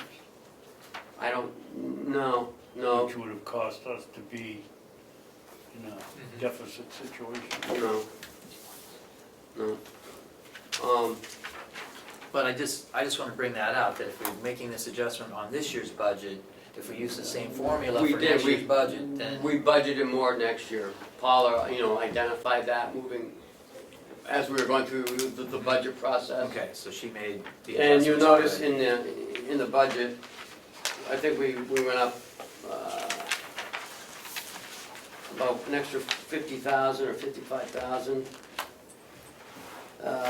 Well, more than that, actually 75,000. We budgeted 415 this year, we went up to 490 next year. Okay. So that's 75,000 increase Are we cutting it close? to cover this. I mean, that would appear to be about a $4,000 Howie? difference. That should be just about right on. Our Medicaid census has been consistent right through. Well, the variable ends up being our Medicaid reimbursement rate, the state reviews twice a year, but I think that's pretty much spot on. That 75 gives us a little wiggle room, an extra $4,000 in the next year, so we budgeted a little higher than our actual this year, so I think we'll be good. Okay. Okay? Sounds very proactive. I mean, we've been, and I'm glad that we're doing it to the end of the year and not like we were last year, you know? It makes more sense. And I understand the whole process, but I'm glad that we changed our policy. I'm gonna put that off till next week, no smoking, and the generator transfer bid till next week. Because Bob's not here, Bob's off today, so I'm gonna push off the transfer switch till next week. We can open them next week. We're gonna discuss this next week. Ken, just, if we open the bids, what's the harm of opening the bids? He's gonna have to take them, and we got more than one, right? Right, yeah, okay. And no, I mean, it's the other guys too. I don't know how you wanna do it. You know, Let's- and we're let's gonna give it to him to look at So I'm anyway. gonna give it to him.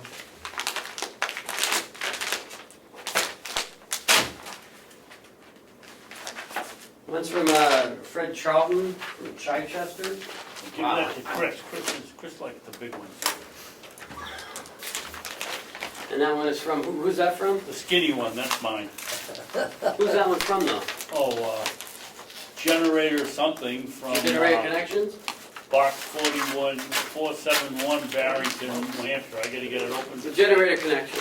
Oh, generator connection, okay. Holy mackerel. That'll take a week to look at. I hope they're all up. Maybe there's they 4 sent the whole copies. switch. It looks like there's 4 copies.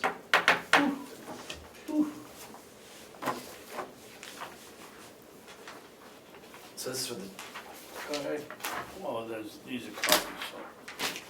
I wanna make sure there's one here for Ken and one for. There's one for Ken and one for Bob. Ken, one for you and one for Bob. Wow, I have lots of copies. that is, wow, that's pretty steep. With Fred Carlton is Oh, thank you, sir. Well, I guess good handwriting. $16,490. I'm sorry? Fred Carlton is $16,490. Wow. And from Generator Connections, it's $14,250. Jeez. Well, let's make sure there's no difference here. Right, well, he has to look at these, because I don't, Yeah. he might be offering things that we Right. don't do. I mean, he has drawings and everything in here.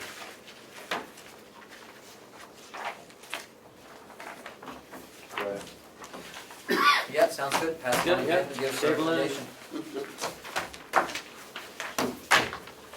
That's the plan, let's stick to it.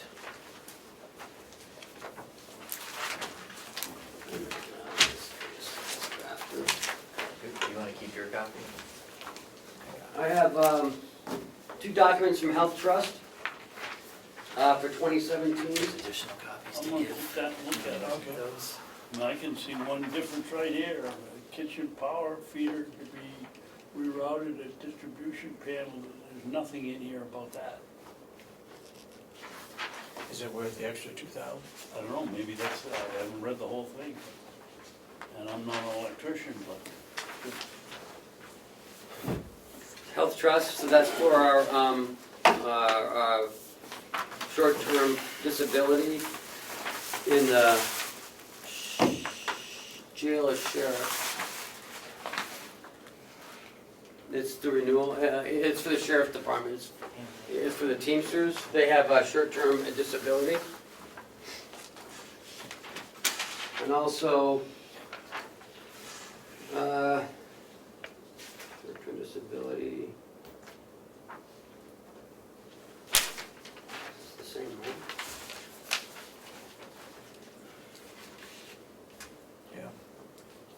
Yeah. They just need 2 copies. That's the short-term disability for the sheriff's department. It's a contractual expense in their contract that they have short-term disability.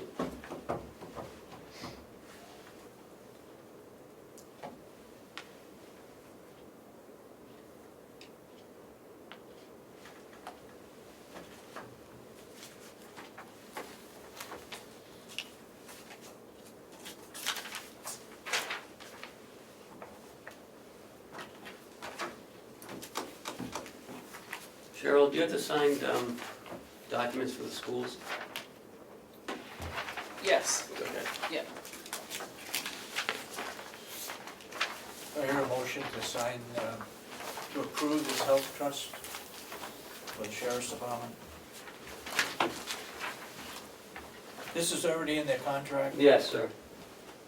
which we approved anyway. Right.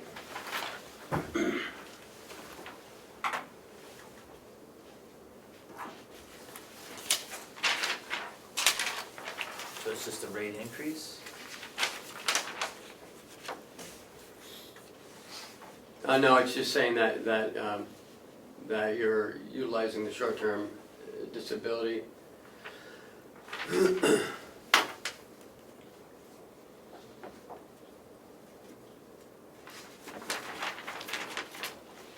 Should be getting our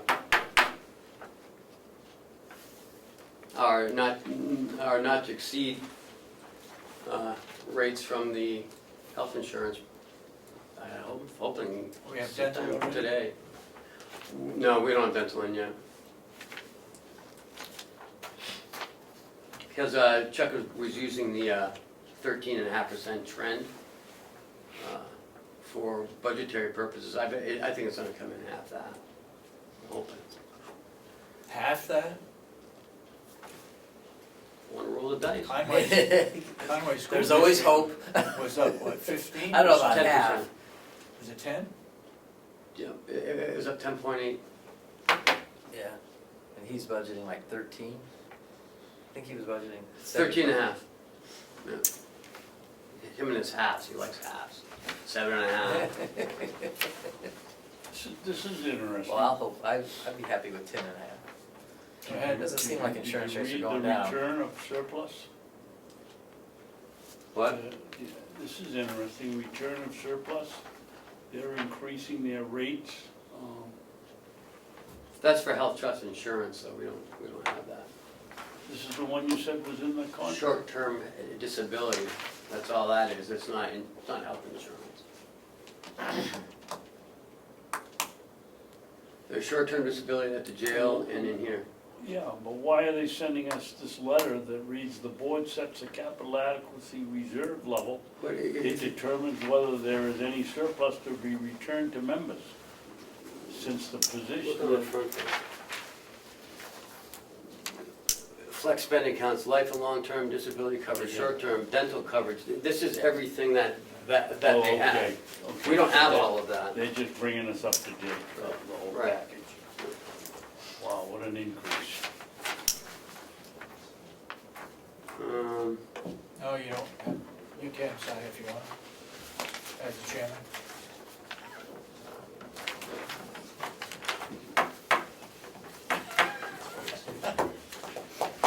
Tried.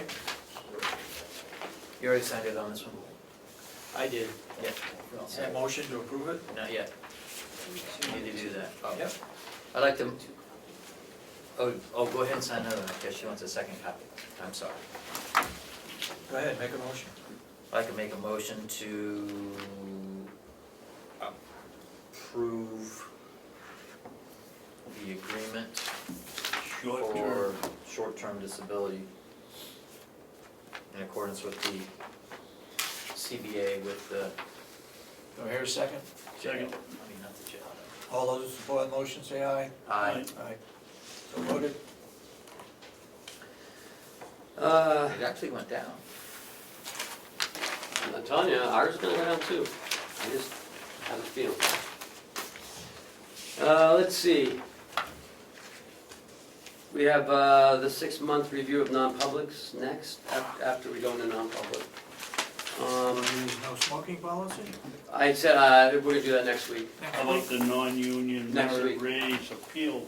Next, we already Next did it, week, remember, we already you and I did are it. gonna work on it. Yep. Oh, yeah, okay. Yep, I didn't check it off. Thank God someone's on point here.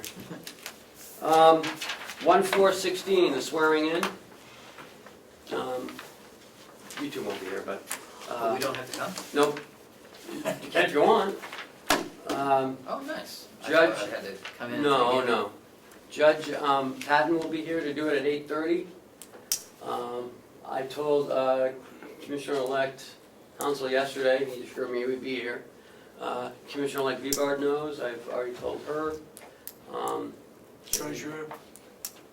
Treasurer? Yes, yep, he knows, he will be here as well. And I can come watch. Registry of deed? Yep, she's the one who actually set it up for us. Okay. And sheriff? Michaela knows, we have all the forms ready downstairs, right?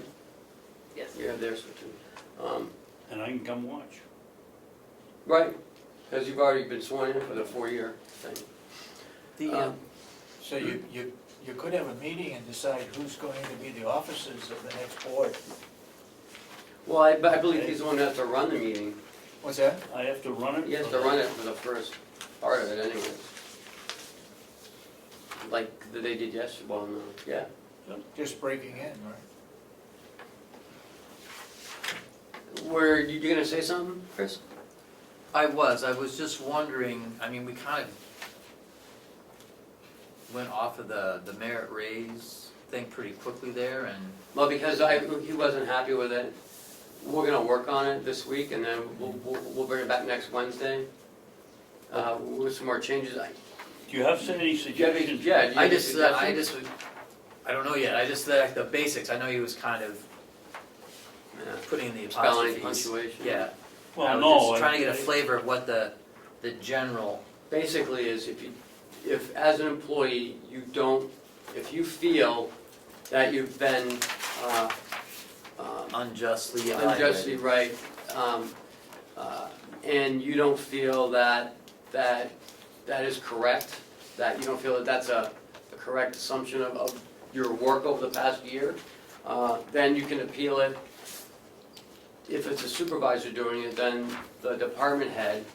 If you still don't like it, you can petition the county administrator. I will review them and make a determination if yes, it was unjustly done, or no, it was not. And then work with the department head to do a proper evaluation. Does The it ever- commissioners will be told of, what happened, but it'll be information only. I assume that the final comes to the Board of Commissioners? No, the final will be me, because I'm the highest administrative head. But what if it's a department head's? That's mine. They report to me, I go over theirs. Right. But if they don't feel it's just, then yes, they will Right, go to that's you. what, that's what I was getting at. And, I wanna make that, so, that I understand it, if an employee is appealing their evaluation,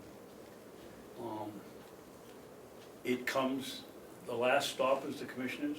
no, the last stop is the commissioners if it's a department head Right, and the county administrator is their evaluator. right. I So, don't like that. you can't appeal to the same person. No. That sounds like the NFL. So, if it's a supervisor, like Murray, he's not gonna do all his people. So if his supervisor does the workers, and they don't like it, they would go to Bob and say, hey, I feel unjustly that, this person's not evaluating me correctly. He'll review it, and if he feels that that's not the case, then he'll work with the supervisor, and he'll do the evaluation with them. Make sure that it's, that they're not being targeted. And if they still don't feel, then they can appeal me to make sure that Bob did it correctly and the other person did it correctly. But there better be things in their folder that says they're not a good employee. If I'm evaluating the department heads and they feel that I unjustly evaluated them incorrectly, they can appeal to the Board of Commissioners. Not what it says, though. Well, that'll And that's be a what we're correction, working on. yeah. It that'll says be a all correction. determinations by the county administrator are final. Yep. That's Right. gotta be taken out. But, no. Yes? Yes. If a department head is doing an evaluation Final. on, You just It said is the final. final one comes to the commissioners, Only if that's it's not what it says here. only if it's department head. You guys can't be listening to all these other evaluations. It's not Yeah, your, but- it's not yeah, your but job. Ken, when somebody puts in a complaint, it always comes, final comes here, right? No, No? no, I take care of complaints every day. Yeah. Every single day, I take care of Okay, complaints. all right, that's not the right word I wanna use. The grievance procedure. grievance. The grievance procedure is set up through the union CBAs. And that's separate from what this is about. I mean, That it is true. It is a but it decision could of the be a board, but I grievance. think it's reasonable it's reasonable for the supervisors to have, they have the most input, unless there's something that they can show that is, then it would have to be, and that, how do I wanna put it? Unless it's something that they can show with definity, that it's untrue, like they said, I've been, I was marked down for my punctuality because of tardiness, and here's the records of my time clock punches, and they all say I'm here. Or I was 1 minute punch late, and whatever. I mean, it's just, it was unjust because it was only 1 minute and there's a line at the time clock, you know, so, you know, blah, blah, blah. I'm sure then the administrator could handle that because of the documentation. Right. And that's I kind have of. no problem with that. Well, that's what I'm saying. But if they wanted to peel it further, the Board of Commissioners has the ultimate final say on anything dealing with finances. What does that have to do with finances? Well, you're gonna give them a Money, pay raise. money, pay raise. I'm not trying to take any responsibility away from you, because I'm hoping that you Well, would you handle are. it before it comes to us, or to the board, not me.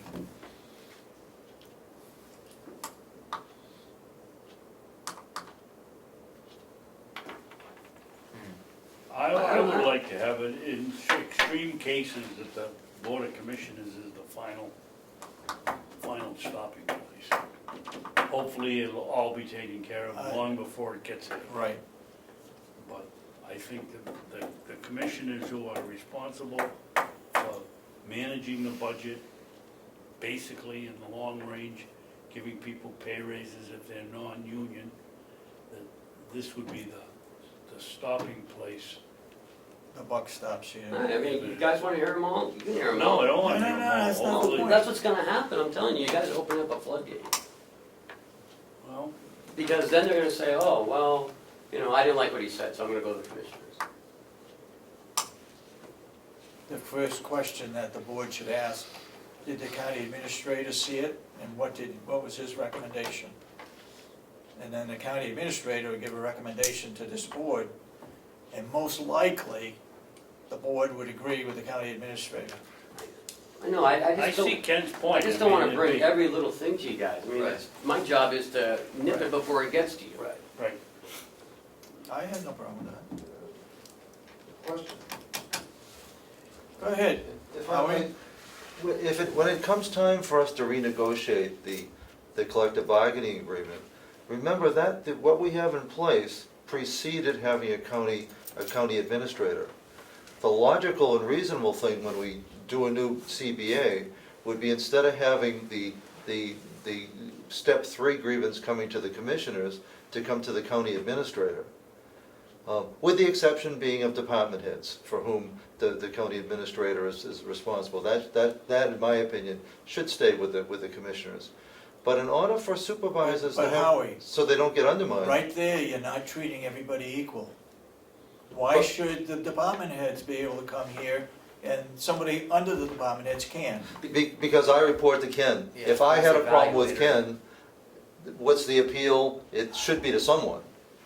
Right, because he's the evaluator. If he's Right. the You have evaluator. Only somebody one, but I else- don't see it that And way. you have somebody else hear the appeal on the evaluation who's not the evaluator. That is clearly doesn't make sense, so that's, Well, it's not fair. and it's not fair, right? I mean, It's not fair. if there's something, they think there's a grievance and they have, you know, a second look at it, then, you know, there should be a process of which they can grieve it, but, you know, these are merit increases. I don't know as if it is,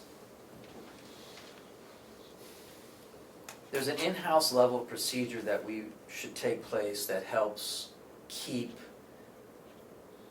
targeting, as Ken called it, for some reason a supervisor just has some sort of personality conflict with somebody and they evaluate them poorly, you know, so they don't get as much money as perhaps they deserve.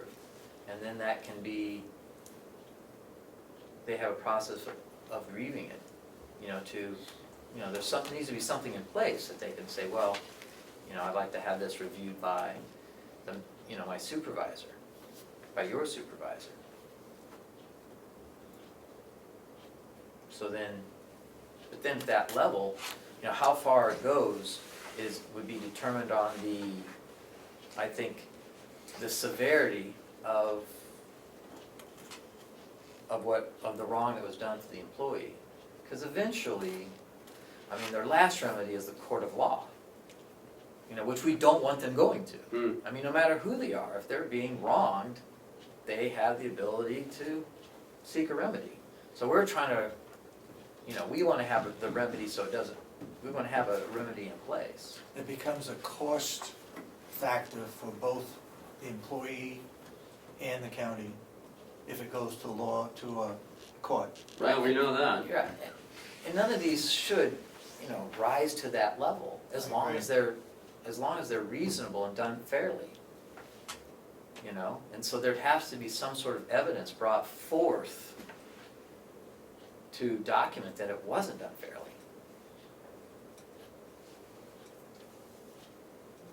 Well, think about it, and we'll work on it this week, and early next week, and we'll bring it to you again on Wednesday. Maybe that last section in there covers it. County administrator will bring all redeterminations to the Board of Commissioners as informational. And then what happens is, if we don't agree, it affects his evaluation. That's true. So, there's gotta be some checks and balances here, because the bottom line, it stops with the Board of Commissioners, most of this stuff. Are you gonna tell me, Howie, that a commissioner should not be on the negotiating team with the unions? Oh, definitely needs to be. But what I would suggest is, if you were a school board, what school board wouldn't want their superintendent to handle all the personnel decisions? Because if you get involved in all the personnel, you won't be able to do the things that you need to do. And you're just like a school board, but past practice has been you haven't had a superintendent except for the last year and a half. Now we do have a superintendent in the form of a county administrator, and if you were a school board, you would want your superintendent to do the hiring and firing. And, and everything in between. And that would, and if you took it upon, if a school board decided to bypass that, they'd be effectively undermining the authority of their superintendent and his or her managers. I would hope, Howie, that the superintendent would take care of it, and it wouldn't have to go that far. Correct. But if you leave the door open, that staff have it as an entitlement, some people will skip over, not make a good faith effort at any of the intermediate steps, because if it's their goal to take it to the top, they won't work with their supervisor, they won't work with their manager, their administrator, or even the county administrator, because they have one set goal, which is to make it political rather than to try to fix it. Howie, I'm just speaking for myself now. If it's documented properly, the Board of Commissioners have always supported the administration. Yeah. If it's documented properly. If it isn't, Was that a distraction to the board? You had to do it when you didn't have a county administrator. Now, in terms of strategic planning, is that what you really want to do? That's something only you can decide, of course. so instead of leaving it up to 3 people on the Board of Commissioners, you're leaving it up to 1. Correct. Now, my reading of the law would say that the commissioners still are the only ones that can terminate a staff member. Yeah. So that we can suspend at staff levels, but so the serious things that could involve termination would still, as a matter of statute, come before the commissioners. That's just that's my reading of it. I'm not sure if that's the best or the most accurate, but I think it is correct. Okay. Well, these are good points. If I might, if the evaluations, the procedure for the evaluations are documentable as being tardy would be, things of that nature, and they're not the administrator's opinion, but they're documentable, then I think it would eliminate a lot of the problem. Because if somebody simply says, oh, I'm not going to give you a raise or enough points to get your raise because your attitude hasn't been good. That person obviously is going to go and seek their raise. If all their other documentable things are above board. But, so I think the key is to have that evaluation procedure all documentable. So what are you gonna do? Sit over there in the lunchroom? And this is a hypothetical, someone's in there for lunch, an hour and 15 minutes a day, or what? If they get a half an hour, they're in 45 minutes. You're gonna sit there with someone with a stopwatch to check off to say they're, an extra 15 minutes at lunch every time? That's I not would gonna work. expect that their supervisor would speak to them about that, put it in their file. Well, you saying- said it had to be documented. Well, it is. The document would That would be be in the the documentation. file that this was spoken to, on 4 different occasions for taking too long a lunch. Go back to the beginning. What happens if the person says, oh, I didn't take 15 minutes after, on the last Tuesday and 15 minutes the last Wednesday? What are you gonna do? If you're gonna document it, you gotta document it. I would expect that the supervisor, the day it happened, Yeah. would write down, this is the day we had this discussion, and this is what happened, and it was signed by both the supervisor and the employee. Okay. Is that proper Disagree with procedure? That's what we do, because you always want to give staff a warning before you. Yeah, that's fine. The superintendent's gonna sit in the office and watch I'm so not. people know. No, but, she's right. You gotta If it's document documented, yeah. Okay, All right, so we'll work on that. Geez, I wasn't expecting this. So we talked about that. Next Wednesday, the farm committee is gonna be meeting with you guys. they want They scheduled 2 hours, 2 hours? Yeah. Okay. and they scrubbed everything down. So they've got some good numbers. I don't know what it is yet, they wouldn't tell me, but they've scrubbed everything down for the last 2 months. They've been working on this, and a lot of times have been really put into this, is what they're saying, Yep. so next Wednesday at 8:30, they will be here. Will, a question for the board, at that point in time, would that committee be dismissed because they have completed their mission, purpose? Well, let's mission?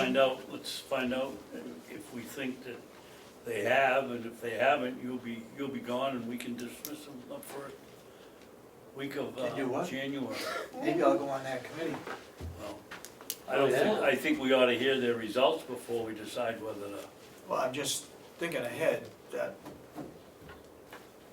whether you want to continue them on after they've completed their report. That's okay, we can do that next week or whenever they're, well, after I they're think here. it's how about their willingness to continue.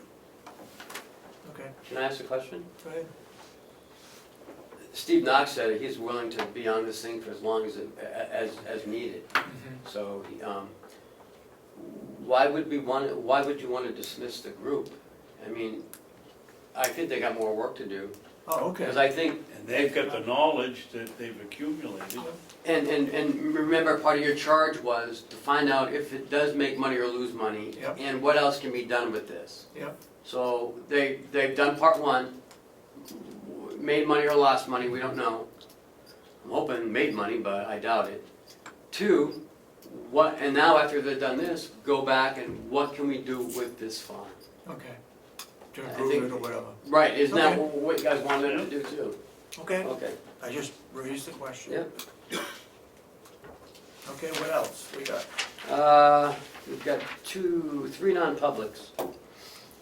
Upcoming events, December 20th, at Grafton County, Martha Richards and Mike Tryan's retirement.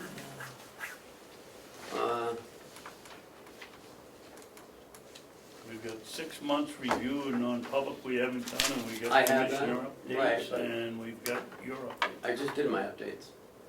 And I'm doing these updates. December 21st, the commissioners' meeting is back on Wednesdays here. I got a doctor's appointment on the 20th, so I won't be going. Okay. I'm going anyways. Are you going? I haven't decided yet, my family will be here. Oh, okay, well then, Chris, are you interested in going? If you are, just let me know by email. It's an All right. opportunity to see anything from Maine to Vermont and Quebec, Chris, if you wanna go. I don't go that far. December 26th, we're closed, it's for Christmas. We're back again on Wednesday for December 28th. It'll be this board's last meeting as a group. It'll be a very sad occasion. Make sure Howie's here with his camera, so we can add it to The bon voyage. the pictures on the wall in the office. January 2nd will be closed for New Year's. January 4th is the swearing in of the newly elected county officials at 8:30, and the commissioners' meeting will start at 9 a.m. immediately following. Did I hear that the delegation's meeting on January 4th?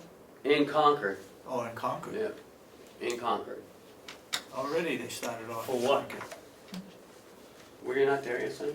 I was here, but I They're, don't. they're gonna get their subcommittees together. Oh. Because they only had 3 people sign up for subcommittees, and 3 people can't do all the subcommittees, so they're trying to, you know, gather everyone up there and, Divvy out the workload. yeah. Yeah. They tried to pawn it on the 2 new guys, but they didn't fall for it. Yeah, I know the feeling. We received, No smoking policy, did we, next week, next week? next week. Okay. I did update it, Okay. and I did do some of the corrections that we talked about last week. Yesterday, Mr. Cordelli handed us off a list of 30 items. Did he address this to somebody? No, There's he just nothing on handed it to me. Just handed it to Yeah. you. Wouldn't it be nice if it was dated, and if somebody had signed it, and who it was addressed to? Some of these items we've already given them.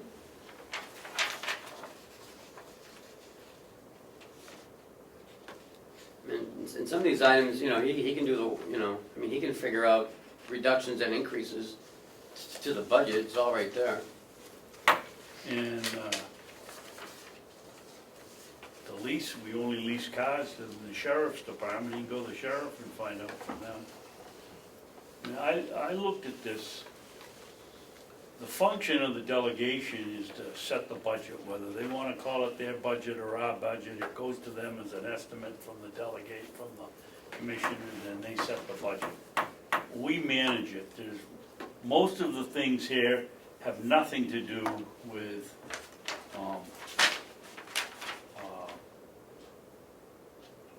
Copy of logs for all man- used or county vehicles. Didn't have anything to do with the budget? County organizational chart? list of all encumbered funds for 2016 to 2017. We haven't even done that. No, we're not done yet. Current amount of undesignated fund balance, I think we already told them that, it's 2.1. I mean, have we said that before? We've said it yesterday, we've said it half a dozen times. It's in the audit, right? Yeah. Okay, so, I don't know if he means that, or when we have calculated, you know, the new one. Because we don't know what Right. I mean, we can guess what it. what the actual undesignated fund is for right now, because it hasn't been audited, and if there's other things that have to be done to get that number to be accurate, so. But we can certainly send them what we have audited, and, you know, at this point, Well, it's all it's just online. forecast, I mean, it's. Yeah. The evaluation of employees, that's got nothing to Well, do that- with the delegation. That he's not getting. Yeah, that's, That's true, but on the other hand, it might be good information just to give them a copy of how the evaluation. Oh, he can have a blank copy, he's Yeah. not gonna get the breakdown of everyone. yeah. No, Breakdown. No, that's right. I think he's asking for a breakdown that just says, asking for a breakdown aggregating all the evaluations and the number of employees in each rating rating category? category. Or something like some sort of overall summary, but have we put together anything like that? No. And why is it our policy to dig out all county policies and new and revised during 2016, he can come in and see them. We did, They're in we the did get office? that for him, and we told him it was here, he never came in to Yeah. get it. He had asked Chuck that a few months ago, and So we did the work and he never picked it up. Yeah, well, I mean, some of this is, I think, integrated, at least in certain subcommittees, knowledge that they, right. you know, would likely request. The latest NBC metric was 2 weeks ago, when Howie came in with his 80 trees he cut down. Couldn't hide that. Okay, well, I just wanted to know that this is, While we're at discussing, picking up things, we had Cheryl spend, the last time I knew, at least 3 days to get the 91A request for Representative Como. We reminded him yesterday of it. It's still sitting downstairs. The taxpayer paid for her to chase around to get all this information, and he can't even come in and pick it up. I talked to him about it yesterday in length, and he said he is gonna come in. So, Take your time. well, I mean, there's no, You know, we want it, we gotta give them an answer in 5 days, we gotta tell them when it's gonna be done, but then they can come in and, it was like the 6,000 That's the law. yeah. 1099s that Commissioner Kenny wanted. She came in and looked at What they do with letter it, A and left them all. You know, it's, what they do with it after they get it, not our Okay. business. which brings me to the next subject. We talked to Makila yesterday, and I thought it was a friend of the court, but she called it Amicable, Amika. Amica. amica. You know, with this thing from Tuftonboro, and do we wanna do that, or do we wanna contact our legal counsel and find out for sure, because it's all about the cost of paying for people to go chase around with frivolous 91A accounts, and we've had several of them here. I don't know enough about what, who'd you say, Tuftonboro Yeah. is taking it? I don't know enough about what their situation is. Well, the hearing's next Wednesday at 1 o'clock across the I'm street. gonna go. Yeah, I mean, I'd like to go see how it Next Wednesday, turns we'll out. be here. Yeah. Yeah. I mean, I don't know if all 91As are like frivolous. I mean, I don't wanna. No, I'm not saying that, but some of them are necessary, but I think when you go from 2,000 1099s to 6,000 1099s and then you don't look at them, I'd call that frivolous. Gotta get the law changed. And we can't, and, you know, the law was written before scanning. The only thing you had is a fax or a copying machine, so you could charge for copies, but you can't charge for So scanning. that's what Tuftonboro did. They copied all the stuff, and then they They had to redacted. it was and then they like charged them 3,000 for the- pages or And something. they charged them because they had to make copies to redact, and they charged them for those copies. And I don't think the law is, I understand I do too. the cost and the time, because that's what we just went through, but I don't know if you know, charging them for that is, because what if they don't want it?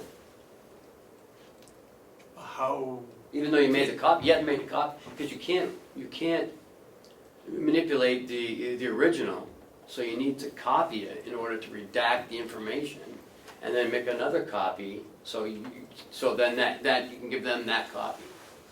Well, I think the answer is you've got to get permission from the applicant of the 91A before, and tell he or she that, look, we have to copy these, and then we're gonna charge you 50 cents. Do you want us to do it? Oh, I hadn't thought about that part. I mean, that's something we would have to do to redact it anyways. Yeah. go to the hearing, see what happens. Ready to move on? Yes, sir, I think, Do we have any commissioner updates? No, That was one of them. that was one of Do them. we wanna go to our legal counsel and find out whether we should be, whatever it is, Amica, amicus? it's like Amica Insurance.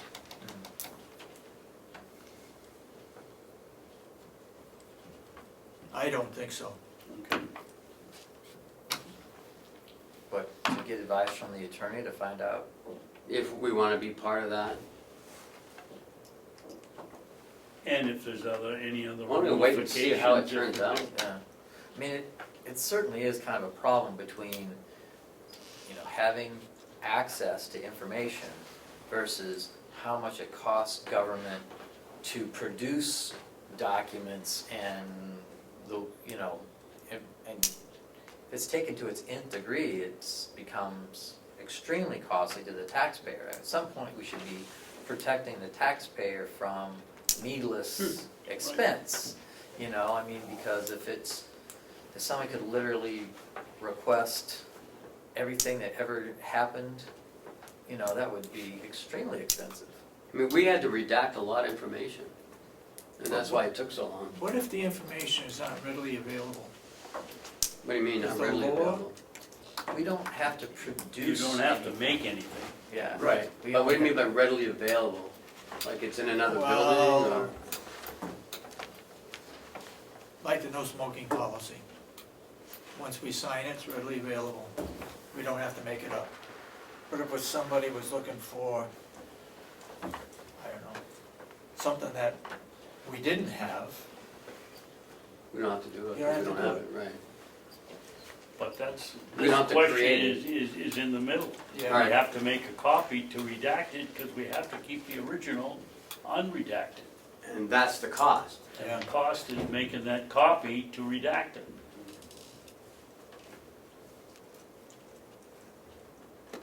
Well, I'm saying let's wait and see what the outcome of their situation is.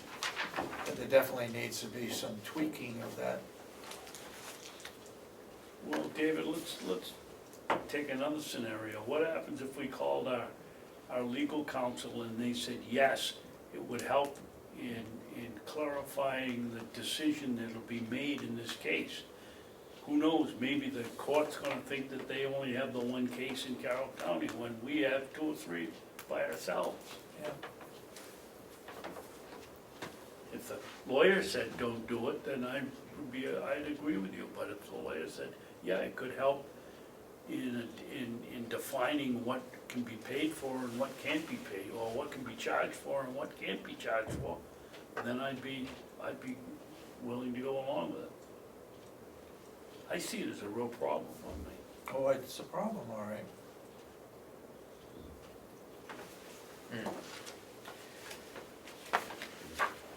Yeah, it's difficult. I think that we should probably, when are we gonna hear an answer about this hearing? I mean, I don't know about the answer, but the hearing's next Wednesday at 1 o'clock. Or 1:30, something like that. well, is there any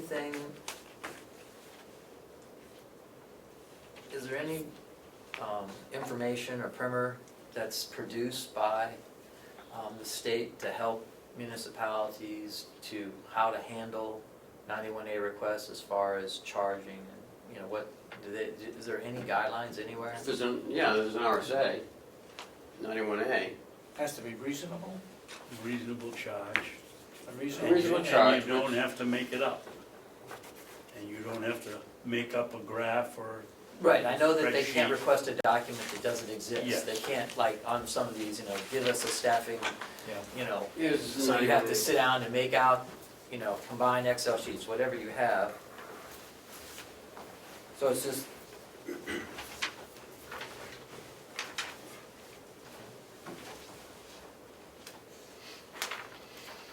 Yeah, I think it's on the third or fourth page where it talks about, charging for cost of copies or. it says a reasonable charge, isn't it, something like that? Yes, so it says you can Reasonable charge charge. a reasonable charge. Okay. but That's only if they wanna take the copy with them. They can go downstairs and look at it all they want, we don't have to.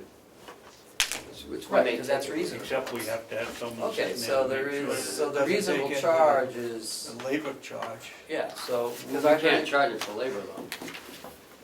but wouldn't that be part of the reasonable charge for producing the document, what it costs? No, it says copies.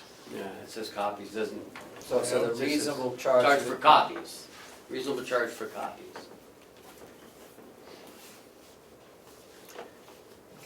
All right. I think- Commissioner I think Babson, some I really clarification on would that's really like to interesting. pursue getting a reading from an attorney. Media. I would think our own county attorney could give us an answer to that, and we wouldn't have to pay for it. Okay, I Go don't think for you'll it. get it in 3 days. She is like swamped, and she's coming in to like talk to you about that.